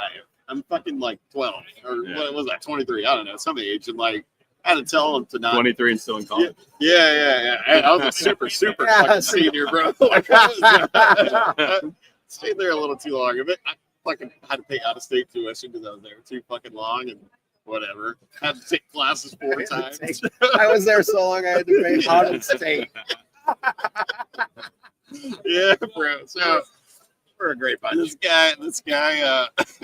Look, we made it though. Yeah, I told him, I was like, man, I was at a Walmart facility, and I was like, you can't like, sir, sorry, but you can't just like step outside and just piss in front of like Everyone? females and just anybody in general and other humans. Yeah, I mean, but really, like, they didn't let them use the bathroom and it's the same shit. It's Like, always- dude, so that was like, I was like, how the fuck, what the fuck am I doing here? Like, then I was like, I'm not fucking free again. Like, I got a bonus. Went and bought a PS3 or some shit, PS4, I think, and then quit. So, I had one. I had two. One time, the shipper loaded the truck and it took a shit in the back. Really? The shipper? Like, why? They closed the door. They closed the door. Oh, no. And then he went to the delivery. And he Yeah, opened it, like like, summer. yeah. There's a big fucking steaming pile of shit. The other one was I got the call. Was not my loan. It was not my truck. It was not anything. It had nothing to do with me. But I was the main. I was the main broker for this customer. And guy's like calls me up. He's like, "Yo, what's going on?" And I'm like, "Wait." You love that. He's like, shit, this load you just delivered. I'm like, I have not delivered anything today. Right? No. And he goes, "Oh, you haven't?" So come to find out, they used another broker, right? Which I didn't know, right? And they were in there. And the guy went to go knock on the door because the guy was there like early, right? So he just opened the doors back up and was getting loaded. This guy knocked on the door to tell him, "Here's your paperwork." Well, it was like the Soprano scene where the kid rolled up to the construction job and the other guy's head popped up. And he's like, this ain't, I'm sorry, I'm leaving. Two dudes in the driver while he's getting his paperwork. Guy's head popped up. He's like, "Oh, okay, we're all set." Yeah. Well, you can't do that on site. I'm sure. Any other ripping topics you want to talk Yeah. Other than BJ's and hand grenades. So I had one. This actually sucked for me because I lost this fucking driver, but he's my guy. Houston to San Antonio every fucking day. Like, I was like, "How long did it take you to take?" He's like, "Oh, an hour and a half." And I'm like, "Holy fuck! All right, well, here's 3." And he would like drop his trailer. He knew the shippers and stuff. And then one fucking time, I knew, I was like, "Man, this load's from another port, not from our office." And I was like, "Fuck, I know he likes Little Rock, and I know I like money." So I was like, and I know he likes money, and they had more money, and they just struggled finding somebody to take it. And I was like, "Hey man, like, I got this load. I know you don't usually take it." And it was some food product or some shit. And he got loaded, went out there. I didn't hear from him for like 2 days, and I found out that like he got to the facility and like he was escorted by the immigration and police and fucking yeah, and he didn't able to come back. But like, I was like, "What the fuck?" Well, that's happening. Like, it was the That's happening right now. receiver. Yeah, That's the happening receiver. right now. Yeah, well, this is obviously different administration Yeah, back yeah. then, but like at the receiver and me being colored, I was like, fuck, that's fucked up. Like, but I mean, hey, if it wasn't legal, then I guess. But another thing, same fucking driver. This guy had the worst fucking luck. Like, he got. Maybe. He went to. I haven't. Maybe. Like there was Maybe. one Maybe. load. Never heard from him again, ever. Like he called me on Facebook one time, and I never heard from him again. Like I that was it. And so he got rejected at the shipper because they said there was like flour in there, and White powder. yeah. There was nothing in there. I mean, he took pictures of it and shit, but I was like, what the fuck, man? Like, so it's just this industry is hard for drivers. I think that's like it sucks. I mean, I guess like what 100% respect to drivers that go through it, do well, and can make it work. It is really, really hard. I mean, it's just a hard style of life, period. Yeah. Right? Away from your family, making ends meet. I don't even know. Like, you would have a lot more insight on like what it takes a driver, even if like an owner operator. That's got to be a nut endeavor to get into at this point. Oh, and there's another operator too. I saw where people were like, you're not talking to just drivers, you're talking to business owners. Like, so Correct. they you got to talk a little bit differently because a lot of these things are going on. Like, with the budgeting to make sure you put money in for preventative maintenance, and it's like things come up, you check it down, or if you only want to work 4 days this week and you don't have enough filled up, and something bad happens, then they're looking for loans. But like, just how to manage the money and filing their taxes, doing all these things the right way, like they need some additional assistance. So, yeah, because it's Probably don't know. No. I mean, a lot some of do, people and don't know. some have just jumped in and got a truck. They know how to maintain the truck, which you want to know what's that. And then, but the money side of it, like you want to partner with someone you don't know. So just doing the best they can. Yeah. Yeah. I have another story. Have you guys ever drove or went on a tour or anything in a truck? It's when I first got in, that was part of like the orientation. Was it? Was it really? Yeah, I started PGT, flatbed trucking. Oh, okay. And we had to learn how to secure. We had to jump up on a flatbed. Great secure strap a work. bolt. Oh man. We learned about how many chains you need, where you should position things to disperse the weight, kidding. and all that stuff. That's Kind of cool. Huh? yeah, it was I mean, great. now you probably Folding a tarp. now you love it. Yeah. Like, at the time, you're like, "This is." Nah, it was cool. New I'm industry. trying to broker some goddamn freight. I just know I don't want to sit behind a desk all day long. Yeah. Jump on that back of the truck. Well, I think that's important because like I would see Robinson, we have a fucking load of every kind, and like I didn't know what it like. I see it now. Like, what does it mean to tarp 6 foot tarps versus 4 foot or 8 foot? And then like, how many chains do you need? How many load blocks or load bars do you really fucking need? to Which put way in? are you going to load those coils too? Yeah. Making sure that the constant can unload because you don't want to get there and then you go. Like, yeah. Oh, Or do you need dunnage? Or like, I didn't even know what fucking bulkhead. It's like I was like, oh yeah, it needs this, and I don't even know. My best is you learn them. Why do you know it's called loading that coil suicide? Strap it wrong and it's going to be the brakes. It's going to roll up and it's going to kill the driver. Yeah. Like those are things are. We're dead, Doing a lot bud. of It's informal. podcasts. You're on TV there. That's it. Yeah. We're good. No, hey, Yeah, no good. problem. I think that still like we started this conversation, 15, 20 minutes, and this is what came to mind. Is that sells, like when people sell the freight or go to quote, they don't know that. Like, what do y'all do to like from the sell? Like, are the sales teams like trained on? Well, that was our big advantage back in the days. Like we could when we were talking to a shipper, we're asking these questions. Our other broker never asked these questions. Yeah. Like, why Right. not? Because I need to know all these things so I can tell the driver what to be prepared for. Yeah. And so then a couple other brokers got pretty good at flatbed too. So that differentiator went away over time. But I'm sure to this day now it's the same thing. I mean, these Yeah, I agree. big I agree. jobs that don't know. Yeah. One of the best things I ever did for an owner op, and this is probably totally against anything that like you would regularly do, but you kind of mentioned it a little bit. I put a guy down in like Georgia, and he was struggling to find a load out. So I just went on the load board and I found him a load. I called the broker for him. I negotiated the deal for him, and I was like, "Here, I'm gonna have this driver now call you." Yeah. That driver calls me to this day Hey, Greg, just wanted to say hello. Thank you. You know, we had such a great relationship. I mean, I didn't make any money on it and do anything, but that little instance alone, just to let him know that I gave a shit.